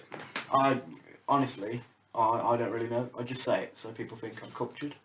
I'm not big on organic personally. I'm also lying as well. Yeah, you are, because you just eat shit like I do. I eat crap all the time, every day. The other day I ate 10 cupcakes. We've also established earlier that you ate 6 crumpets the other day. I just got high and just lay down, just had a plate of cakes next to me, I just ate them all. Really? Just ate them all one after another. There was no breaking. I had constant cake in my mouth for about an hour. But they weren't organic. They weren't organic cakes, no, they were chocolate and icing. There was a video. Sponge. There was a video on the internet where these Dutch guys. By the way, I've just opened the window so you can hear the lovely sound of birds chirping. That's why. Deal with it. Bitches. There was a video where these Dutch people went around some sort of exposition where people go who like organic food. In their video they said that they were food tasting experts, but I'm not sure. I'm a food tasting expert. See, and a anyone can call nutritionist. themselves a food tasting expert and a nutritionist. And a shake. Are these all like not protected terms? That you Yeah. just call yourself? A shake is just I think it's just a term of endearment, like people call you shake if you're like respected. Oh right. But really, I could just call myself a king. Like I've put that on You're the loads king of your own domain. That's true. I've put on loads of different forms. Whenever it says title and there's a drop down King, menu, no yeah. matter how important it is, not necessarily just king. Whatever's I first always at get the time. Admiral sometimes. once. Yeah. Yeah, It's first never bitten me in the captain, arse. Yeah. Reverend, doctor. Well, I'm a doctor, so that one's legit. You get those heart magazines delivered to your house every month. Every month. As if you've For the got a past waiting few room, years. and it says Dr. J. Kyber MD They on it. said, how many would you like? And I said, 10 to 15 for my waiting room, please. Per month, so they sent them to me. Anyway, so these Dutch guys, they went around and they were like, "Hi, we're Dutch. Try this food." And they'd basically gone to McDonald's, cut up all of the portions, like they had like chicken nuggets, Yeah. the fruit selection, tokenism, I suppose, Big Macs, all that stuff. And they went to this organic food market, and they put little toothpicks with flags in them and all that shit, Yeah. and like all these like cut portions. And they gave them to people, and people were like, oh my god, that's so nice. People like really enthusiastic about it. Waxing lyrical. And then they would ask them. I would play the video, but it's in Dutch, I do it in Dutch. so people would benefit from hearing it. And then they asked them like, how would you compare this to say a McDonald's? And they were all like, oh, this is a lot better than McDonald's. This is better than that shit. I'm not one of those idiots who buys into McDonald's and eats McDonald's. And they were scoffing it down and saying that it's like the best thing they've ever tried. And it just, I mean, on the one hand, you are just lying to people, and it's like, what do you expect? Of course, McDonald's is delicious. But on the other hand, I do like the justice aspect of it, where you have all these people who, I mean, I don't know about the people in that video in particular, But there is this stereotype of people who are really into organic foods and they're all vegetarians and shit, and they say, oh, McDonald's is just really bad for you. And you know, I humbly reject McDonald's. You know, you can do whatever you want with your body, but my body's a temple, and it would make me throw up on command. Exactly, yeah. And it's like, and on top of that, it doesn't even taste good. It tastes like absolute shit. I can tell when I put shit in my mouth, and that's shit. It's delicious. Everything I put in my mouth, it just doesn't taste good to me, Matt. You know, you might like it. Those are your taste buds, Matt. Okay, mate. Oh, they're so fucking delicious. But to me, it tastes like corporate America. It tastes like capitalism. So really, clearly, it tastes nice to everyone. Yeah, it's really nice. It's terrible, but it's delicious. Yeah.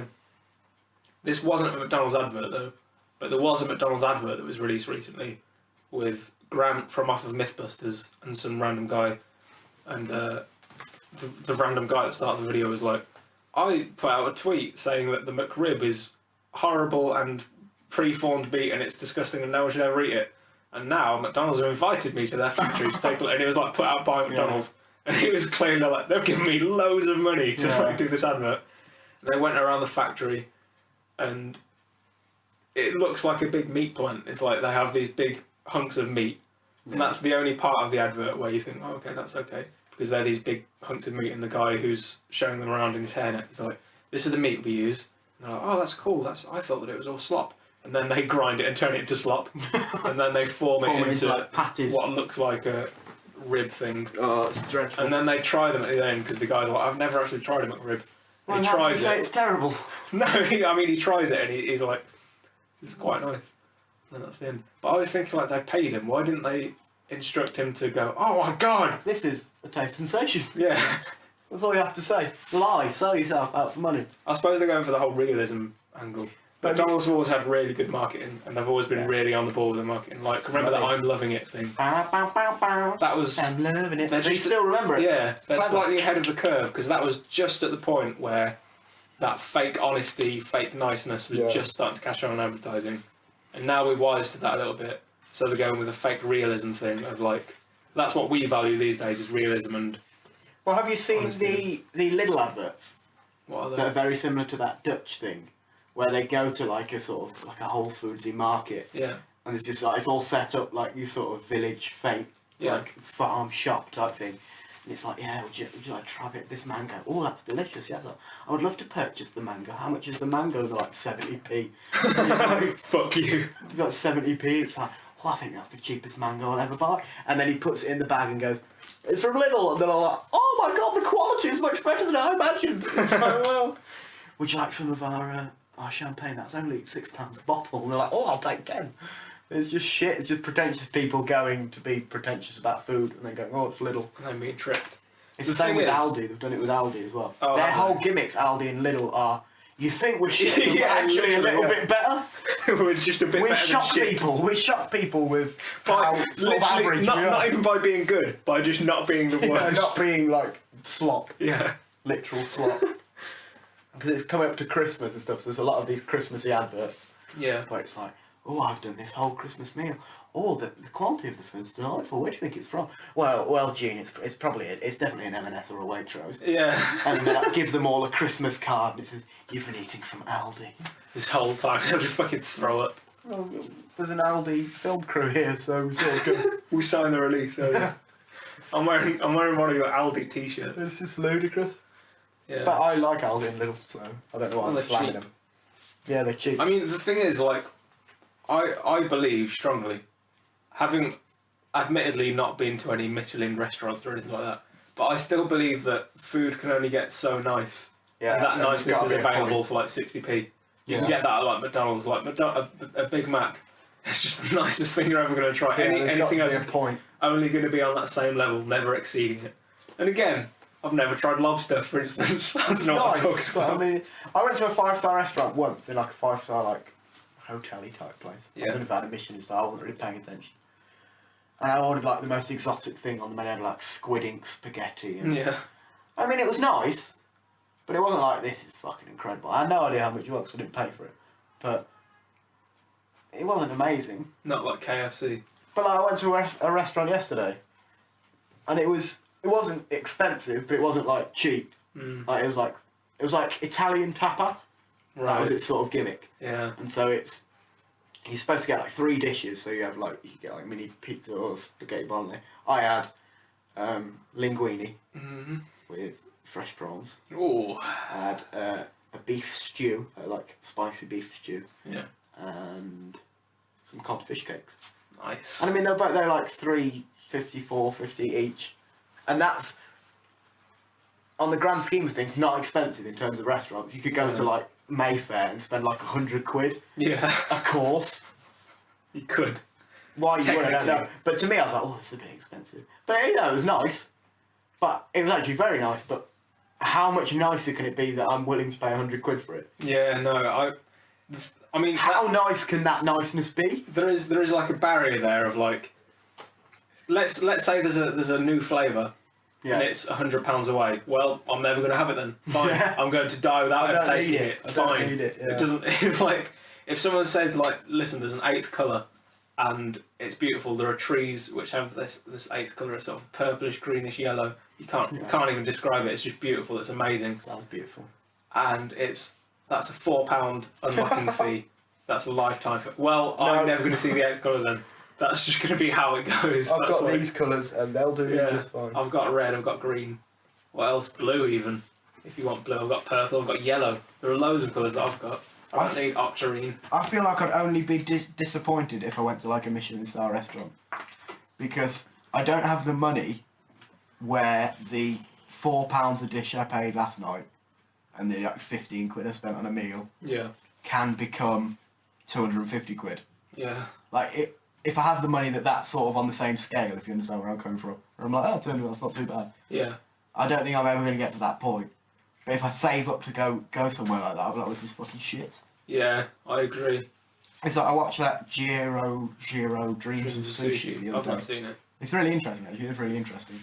But he only served sushi, no appetizers, no puds, no steaks, no chips. No chips. He just does sushi, and there's like a 3-month waiting list. It's a 10-seat restaurant, and it's like millions of yen. It's like so expensive. So it's that's like £8. A million it's yen. like it's a lot. It's like £300 or something. really? $300 is the equivalent, or something like that. And his waiting list is so long. He's got 3 Michelin stars, 85, and yeah, the filming of it looked gorgeous. All these fresh ingredients, but I'm never ever going to spend £300 for 5 bites of food ever. That's ever. That the one scenario I can see that happening is If someone else took me, I well went for free. Yeah, if I didn't have to pay, yeah. If I was in Japan on business, you know, when we open up the TFC Tokyo, TFC in Japan, TFC Tokyo, TFCT. yeah, TFC TN, Yeah, Tokyo Network. yeah, whatever. We'll work on the name. Yeah, we'll call it the acronym, then name. And they're like, oh, well, I won't do the voice. Thank you for coming over. I'm like, oh no, don't worry about it. It's a pleasure to be over here. It's nice to cut the ribbon.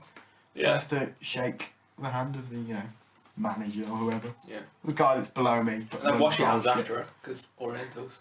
And then They eat dogs. Did you know that? Yeah, I watched a documentary about it the other day. Oh, we want to take you out. Where are you going to take me? Oh, Jiro Dream of Sushi documentary place. I'm like, oh, great. Do I have to pay? No, of course not. Then yeah, right in the gob. But I was listening to a Joe Rogan podcast yesterday, as I want to do, and Brian Redban, his producer, asked him like, what would it take for you to do another season of Fear Factor? yeah, And he was saying they would have to break a bank. They would have to they would have to destroy a bank. They would have to give me an amount of money that would bankrupt a small country. And if I had that money, then that's when I go to like Jiro, yeah. Who Dreams of Sushi, whatever. That's when I try his sushi and probably be disappointed and be like, this isn't very good. Yeah, Well, no, not necessarily. I don't know. There's a whole side of like culinary and food and all that art where it's all about your palate and the tasting and the combinations, and it's a world I know literally nothing about. Me too. And I've never done, and so maybe it could blow my mind. Yeah. But I'm never gonna put the money in to kick that door in, or even nudge it open. But the thing is, not only is it like £300 away or whatever, but like you're saying, it's also you have to acquire the taste. Yeah. And you have to know what you're eating, and you have to know all this shit in order to be able to appreciate it at all. I feel like if we just pop down, he doesn't speak English, you're just going to slam it in front of us. Yeah. It's in the gob, I'm going to go, that was nice, what was that? Yeah. Right, and a bit of fish, lovely. I'm not going to know about the hours he spent massaging the meat and marinating it. And you're not going to be able to appreciate how the umami complements the sweetness. because I don't know of the anything about sandwich. it. I'm sure that if you were Gonna really taste into like that, as the sushi. exactly. If you're like Jiro or whatever, then I'm sure eating that sushi is like the best thing in the world. Yeah. But for me, not going to happen. And there are so many people. I mean, that's fine. That's all fair enough. But there are so many people who just pretend to be that. Pretend to be the person who can really properly appreciate wine. Yeah. But they're actually not. Like, I'm sure there are, out of every wine tasting you go to, there's probably like 2 or 3 people there who are really, this is their passion, this is what they love, this is their life, and they love it. They hate each other, but they love to come away to wine tasting. Yeah. But I mean, for those people, like, fair enough, good for you that you're chasing the thing that you love. But then there's bound to be like 30 other people there who are just like, oh, it's got a note of... Well, I went to a wine Persephone. tasting once. Well, it's like a brewery thing, and they had wines and beers and liqueurs, and it was great. You just poured it all into one cup at the same time. Just down in one. Yeah. But I just went along for a sort of jolly, youngest person there by about 30 years. And there were the couple that were like, oh yeah, and like finishing off the like winemakers sentences for him. Yeah, and of course we added a little vanilla. Yes, we got that, didn't we, darling? Yeah. It's like the people at a cinema who just like make a real point of laughing at every joke. Yeah. I got ridiculous. But wine's nice. Well, wine is sort of nice, but I'll taste it in the burp. That's the thing about wine. I'll down it, and then I can taste it afterwards. I'll probably burp in 5 minutes. I'll taste it then. I don't need to sit there sipping it and swilling it around in my mouth. That's just me, though. Just funnel it down. Yeah. I don't even want it to touch the mouth, really. I just want back of the throat. Yeah. What's the point of a wine glass as well when you can easily drink from the bottle? From the bottle. And not only can you, it's more convenient. You don't get like Lucozade glasses. Exactly. Right from the bottle. Especially for what's the point of that? You're just delaying the inevitable. Yeah, in the mouth. Yeah. Out the piss hole. I mean, it's a good point, isn't it? It is a good point. Thank you. Yeah. Yeah. Wine's delicious. But anyway, organic food. Organic food is a no-no for me. Too expensive. No? I'm going to write this in my notes. Organic food. Too expensive. No! Why would I buy organic food? T.E. Well, Too I could expensive. get like noodles for 20p. Why would I? I don't care enough about plant and crop growth. You don't, but I do, so... I don't give a shit. Well, it's cheap enough. You don't give a shit, do you? That's the reason why I eat the cheapest eggs and the cheapest meat, because I don't care enough. Well, you don't care, and that's, you know, that's perfectly fine for you. And but people are like, oh, that's I care. awful. Don't you know about the chickens? They like live on each other and they like shit and they get what's it called, cocktailed or whatever it's called. No, I don't care really, because it's a chicken, and it's bad. It's probably bad, but I care more about monetary value, than the life of a chicken, and that is bad. Also, it's like we were talking about earlier. We were talking about the lottery marketing and stuff like that, and the idea of pre-packaged feel-good things. That's exactly what things like free-range eggs and organic food. It's all pre-packaged, like fair trade especially. It's all just instantly feel good about yourself. Look how great you are. It's got pictures of people in the coffee fields of Zimbabwe. Yeah. Like, oh, look at the blacks. They're just like us, aren't they? The blacks. Yeah. Bless them. Oh, they love us whites. They need us because they can't do it themselves. And they just on there going, thank you. Thanks. I love you. Thanks so much, whites. We love you. You're great. But really, if you're a good person who leads a good, nice, kind life, you won't need all that shit to feel good about yourself. And so you probably won't buy fair trade coffee. More expensive. Yeah, because the reality is, everything you do is going to hurt something somewhere. Yeah. Like, you walk down the street, you can't walk down the street without stepping on an insect and killing it. Yeah. You can't just opt out of life. A part of life is death. You can't just opt out of that and just say, no, I'm not going to participate. The animals don't get that choice. You don't see a lion saying, right, this is immoral, I'm opting out of life. Life itself is a cruel act, and I'm going to check out. It's not really. You've just got to reconcile it with and fight on. Yeah. Black power signalling. Oh, is that what that is? The fist in the air. Yeah. Cool. I thought it was signalling for a taxi or something. That's how you hail taxis. That's how I hail taxis. Yeah. But I do it with the hand palm flat like that. Just like that. Yeah. Yeah. No, stop it. That might be illegal. I don't think it's that's in this illegal. country. I think it is in Germany, isn't it? Yeah. I'm not in Germany, so Heil, bitch. I've been to Germany for a while. Good country. I like the meat, like the beer.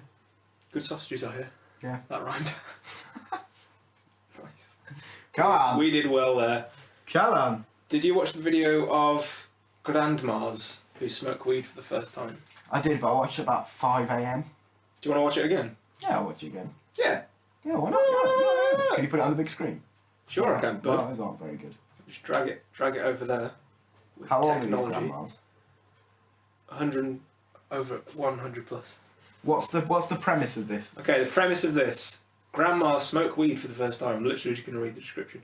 Then we gave them snacks and had them play Cards Against Humanity. No. And it says in brackets, update, that was a joke. But I know that it isn't a joke because I've watched the video and they do that. But whatever, let's just watch it. Prismatic. What? BB2. Some weed. Yeah, it goes out quite well. Jenny. We're gonna let y'all know how these verbal. And you've never smoked marijuana before? No, I've never smoked marijuana. Is there a reason why you haven't? I was too busy raising children. I was a suburban housewife, Because they're from a and we different had our culture. cigarettes and our cocktails, the reason. and we were happy. No, Yeah, I've that's never cigarettes smoked and marijuana before. It's happening. Let's bring it out there. Let them just handle it. Oh, I have nerves. All of a sudden, I have butterflies. Yikes. They're bonging. This is like the worst scenario to try marijuana for the first time. Taking ever. rips from a bong on camera. Yeah, when you're feeling really nervous and stuff like Just this. inhale from the top. Oh, and Jesus. it's gonna drag smoke into here. Here we go. Stand by one. You can't even So light yeah, them you up. can gently you can stop lighting it. You can let go of the lighter. Now take a breath. Oh, maybe not. Smooth. So good. They're gonna have a great night. Yeah. She's a smoker. She knows what she's doing. Yeah. I need more. Oh, you need more. I need more. The one in the middle seems like she just Put your doesn't whole really want face to do over this. that. Yes, there. The one on the left, I think, actually has smoked loads of weed before. She meant it. She's The one on showing the them how right to is do it. she's got a pre-buzz from her Prozac. Yeah. And a glass of prosecco. Yeah, It's yeah. lunch, and you can't have lunch without a prosecco. Yeah. I drink along to loose women. Whatever the American version, I the View, tried whatever. to smoke along with Doug Stanhope on JR. Yeah. The other day. I was like, I couldn't do it. The bong and not the cigarette, the joint, whatever it's I won't say the lingo. Okay. Yeah, I can feel some tingle in my They're drinking water, they're going to guzzle water like nobody's Yeah. business. Yeah. 10 minutes later, it says. I played Jenga. I've played this before. Oh, I didn't know you could use all your hands.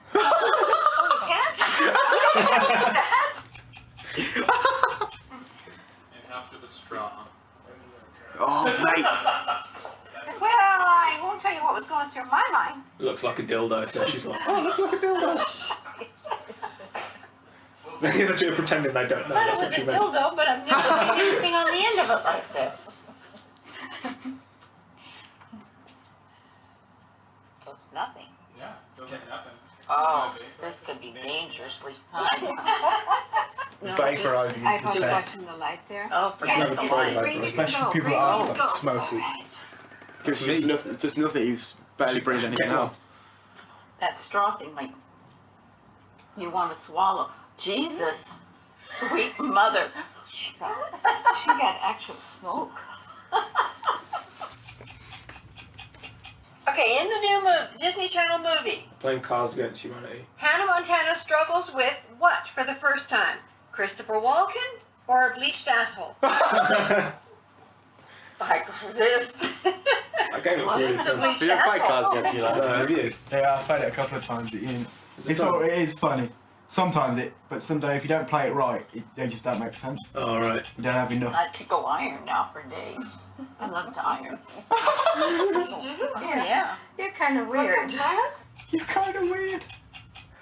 Oh, coming to Broadway this season, blank the musical. Okay, so it'd be The South or Queefing? What do you think? What's queefing? Queffering? Quaffing? Queffing? Queffing? Anybody know what queffing is? Queefing. Yeah, anybody know what that really is? It's a very modern word. Is it? Are there other terminology? Is there more terminology that we'd probably We're know? all friends now, so I'm just Oh, okay. Fooling around a lot.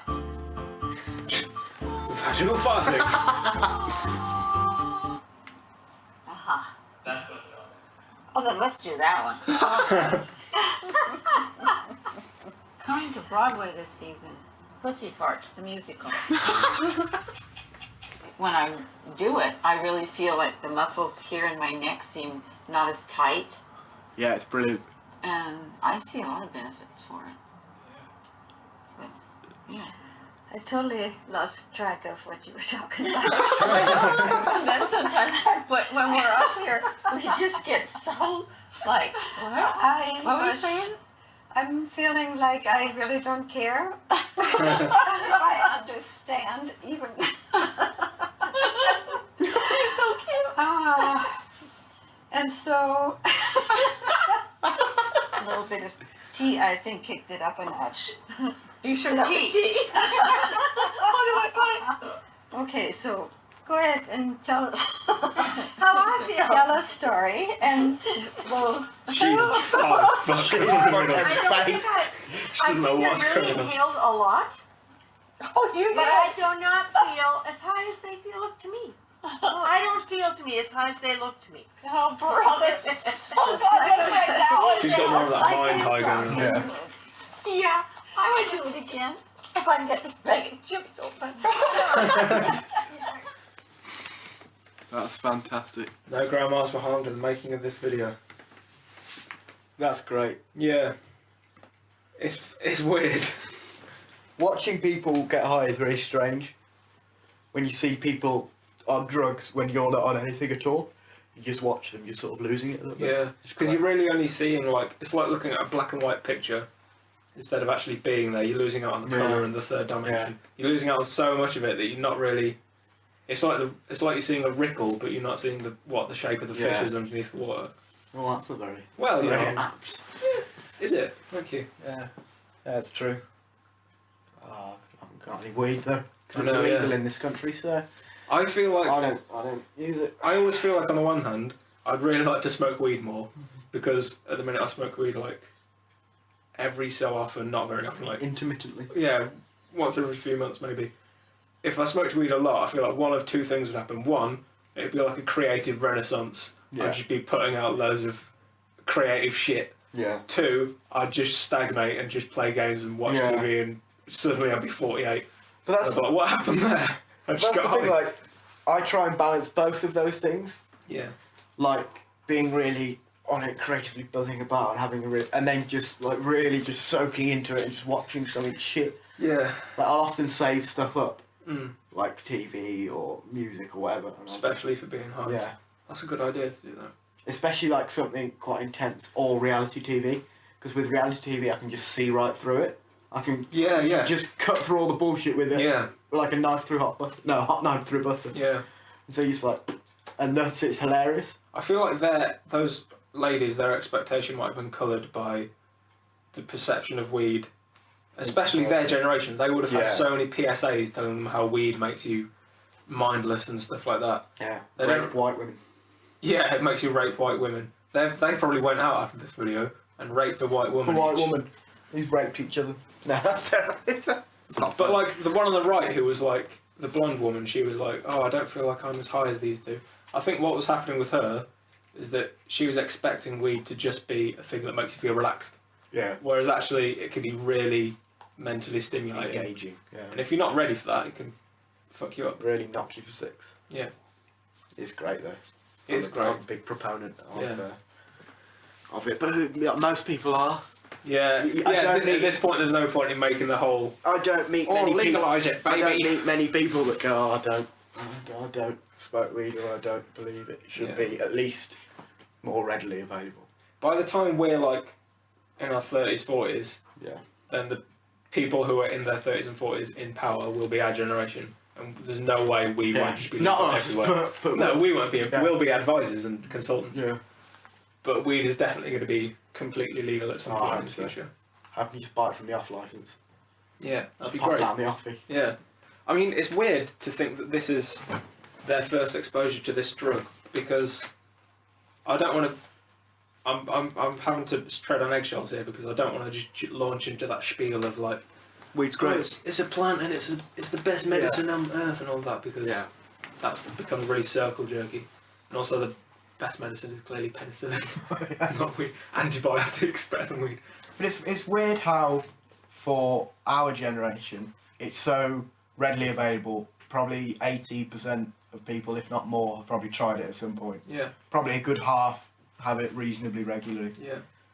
Well, depends what your concept of regular is, I suppose. But for generation before, or like grandparents' generation, it's just not the case. Yeah, they've like, it's almost like a never tried mystical it. thing that you know nothing about. Yeah.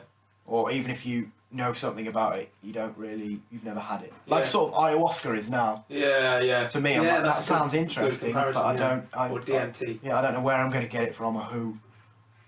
Oh, I'm not ready for it. I don't want it. I feel like as well our parents' generation, like both my parents smoked weed at least a bit when they were like in their 20s. Like my dad used to smoke weed every day in his 20s, or in his early 20s, and then he doesn't anymore. As far as I know, maybe he does occasionally, but I don't know. But he doesn't anymore, like as a part of his lifestyle at least. And I feel like that is part of the paradigm shift that's happening. Our generation, we don't necessarily see weed as like a party drug. Yeah. Whereas that generation sort of did. It was like, oh, it's something that you do when you're in your 20s. You go out, you have a drink, you have a few spliffs, and you have a little bit of a party, and then you go home and you do your work. Whereas for us, we're so part of day-to-day life. I mean, not necessarily. Not for me, it isn't. And sometimes it can be. That's the dangerous aspect of it. Yeah. And that's the dangerous aspect I had last year of living in a big communal building with people of a similar age, often of a similar mindset. Some are completely different mindset, but there's a lot of sort of I suppose we could. Might as well smoke some weed. Yeah, well, I don't know if I should talk about criminal activity on a pod, but somebody I knew. Yeah. Let's say got loads. Mm-hmm. And I was writing this down to send to the police. That's okay. And it went from we'll do it every now and again, to okay, we'll have one a night, while we all sort of communally hang out. To well, we'll have one when we get up before we go to our lecture. We'll have one before dinner because it'll make dinner nicer, obviously. Yeah. And then we'll get back and then we'll smoke until everybody goes to bed. How long were you doing that for? About a month. Like every day, a few times a day. Yeah. Like 3 or 4 a day for a month or 2. How does that reality compare to the reality of just complete sobriety? It's much more fun.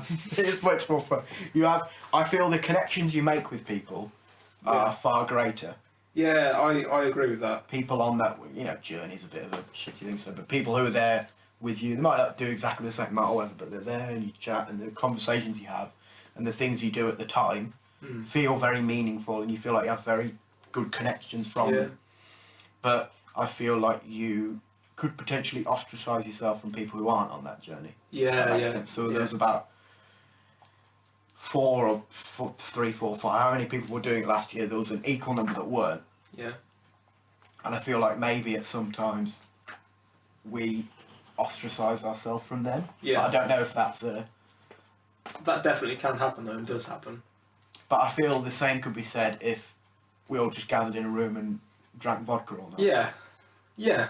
It's more of a social could be, but thing. That's more socially acceptable because it's more legal.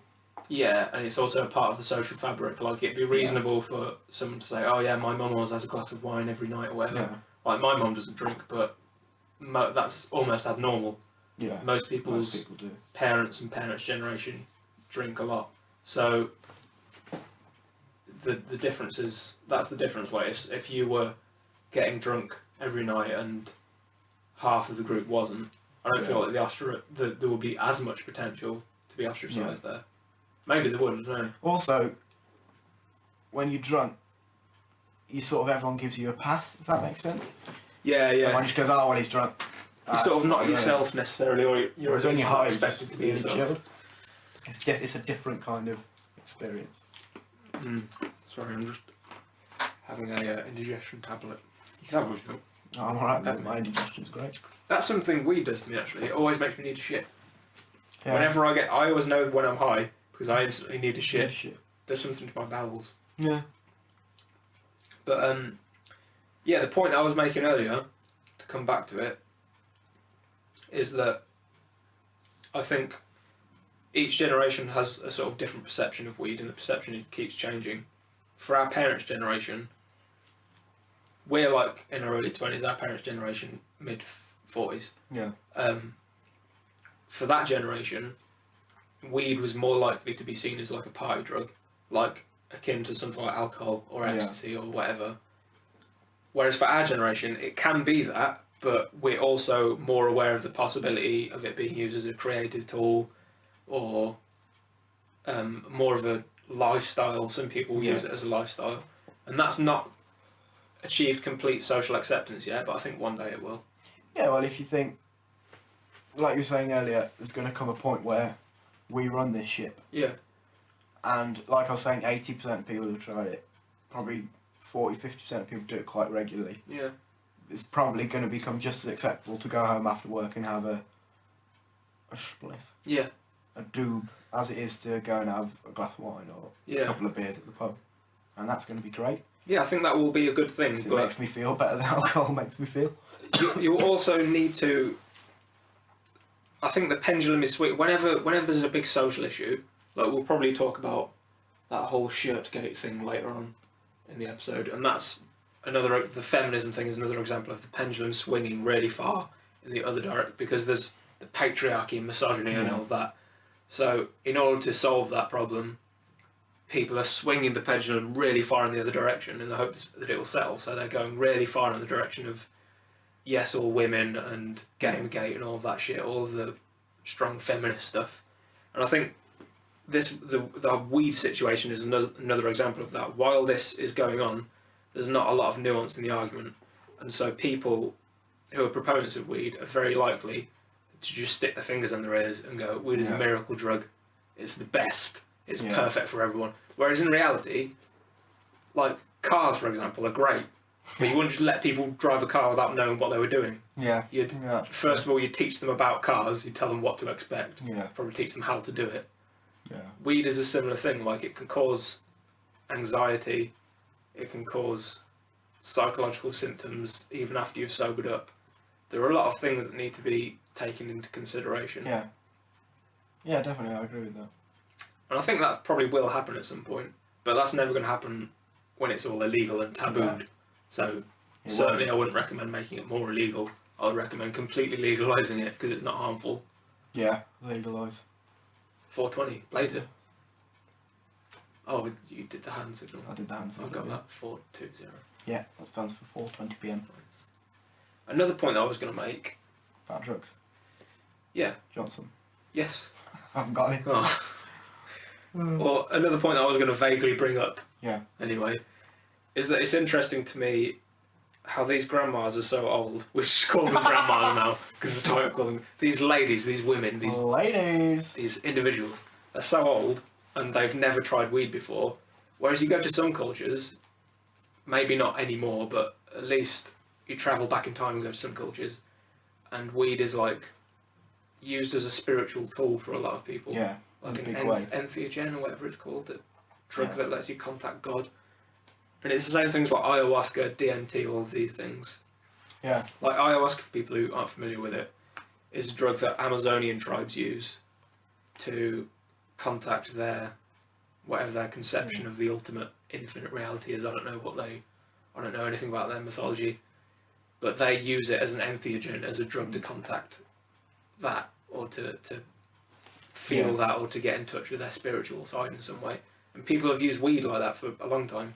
And I know that when I smoke weed, it puts me in touch with something like that. I don't have I know what you mean. I don't have a basis. I don't believe in God. I'm not religious, so I don't have like a basis to put it on. But it's certainly, I feel like, not for everybody, but for me at least, and for a lot of people, it gives you this immediate sense of awareness of, the infinite and your connection to it and your place in the universe and all of that.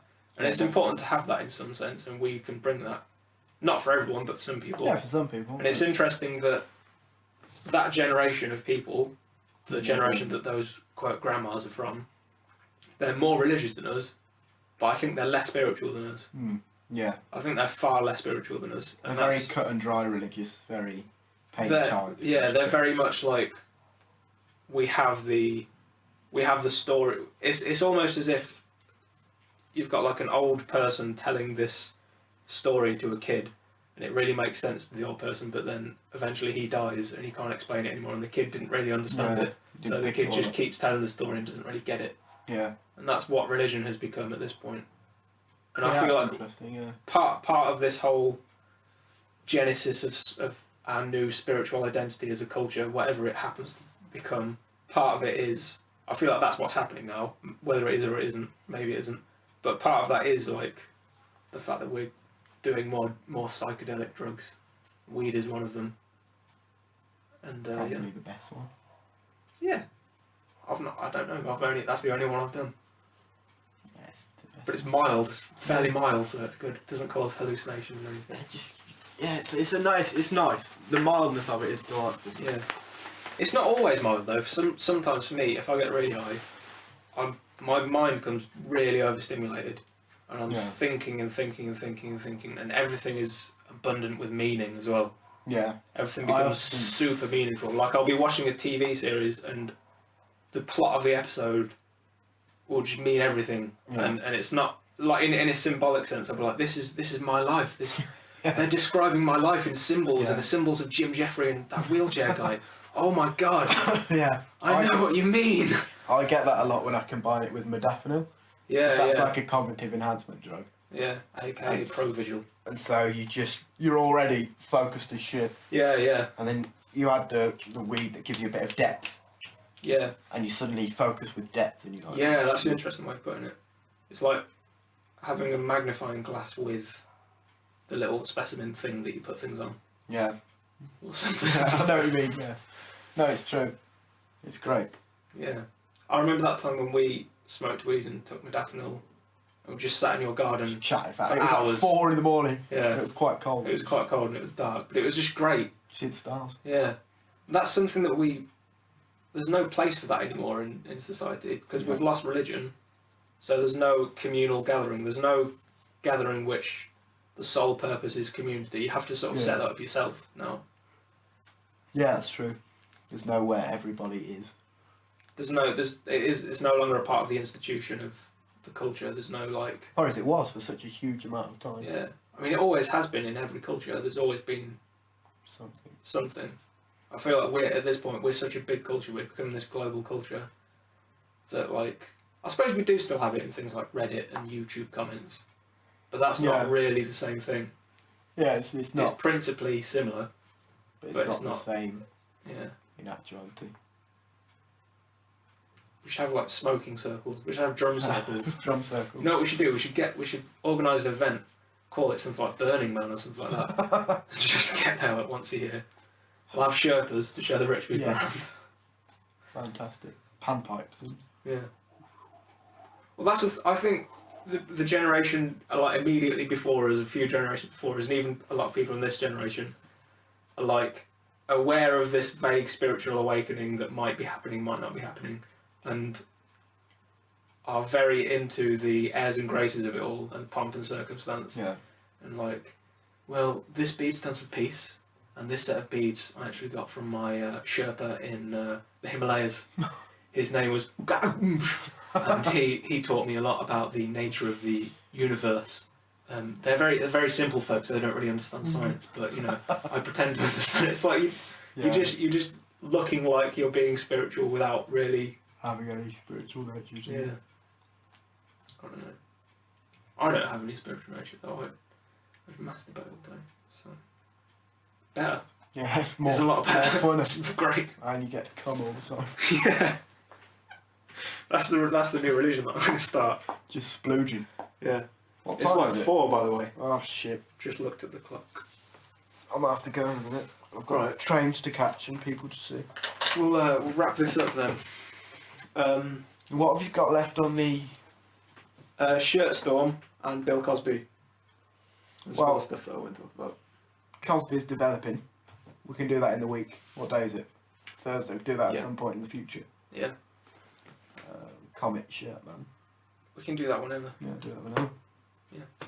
We could do that also in the week. Yeah, also in the week. Yeah. I keep thinking it's like a Saturday or a Sunday, but it's like Thursday. Yeah. It's effing with my head, man.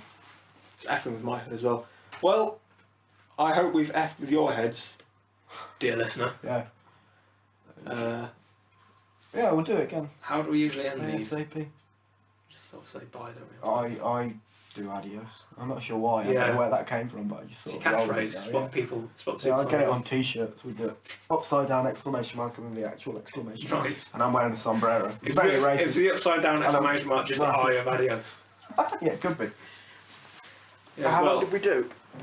we did like this was 44 minutes, but before the break, I don't know how long we did. The microphone broke, all sorts of shit. For the small house fire. Yeah, the small fire that broke out. Yeah. Next time we'll probably be on Skype, so the sound quality might not be as good. But the conversation quality will be great. It seemed alright, didn't it? Yeah. It's been nice doing it in the day, actually. I feel a bit more. Yeah. I've had more energy in the day.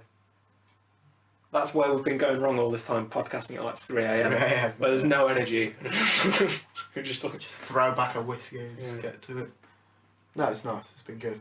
Yeah. Do it again. we'll do this again at some point over Skype. So I'll see you all later on. Adios! Nice one.